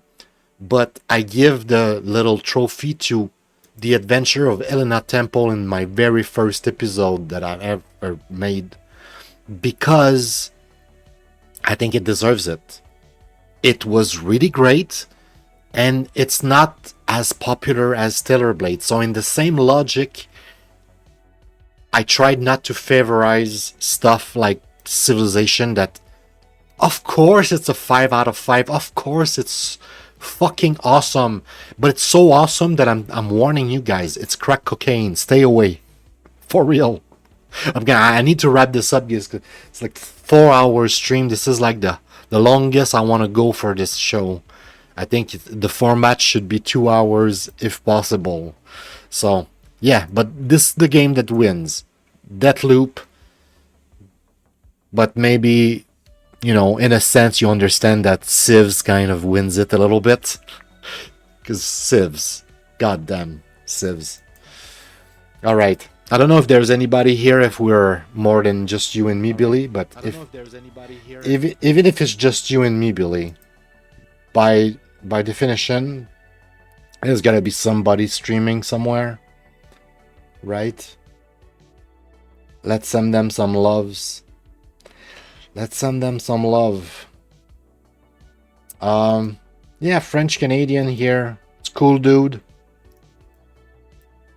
And I like people who are kind and good-hearted. And I think Jimbo, I don't know him much, but I think Jimbo is one of those person who's a good heart, a good dude. So we're gonna go see him, watch some of his stream. As always, guys, thank you so much for watching. Thanks for stopping by. Always, truly, really, truly appreciate it. You have an amazing rest of your day. You take care, and hopefully we see each other pretty soon. I hopefully will stream every day this week, so I should stream tomorrow. Which time though? I don't know. I would like to stream earlier if I can. So let's hope I can stream earlier tomorrow. Until then, I'll leave you in the good hands of Jimbo GG, who's I'm not sure what he's playing tonight actually. And I don't want an ad. Can I don't have an ad, please? Play the ad. Play the ad. Play it. I don't want to get in the ad when I get on the stream. So, oh, it's affiliate anniversary, so it's good time to raid. Anyhow, life is super duper duper duper short, so don't play Civs. Okay, don't play Civilization 3, 4, 5, 6. Don't play Civilization, no matter how good. Listen to me, okay? Life is short, make the most out of it. And go out there, be that change you want to see in our world. Because really, who else is going to be that change? And maybe that's the reason why you're here. To be that change you want to see in our world. So go out there and just rock. I don't know. I'll need to work on that outro. I love you guys. You take care, alright? See you soon. Bye-bye. Wait.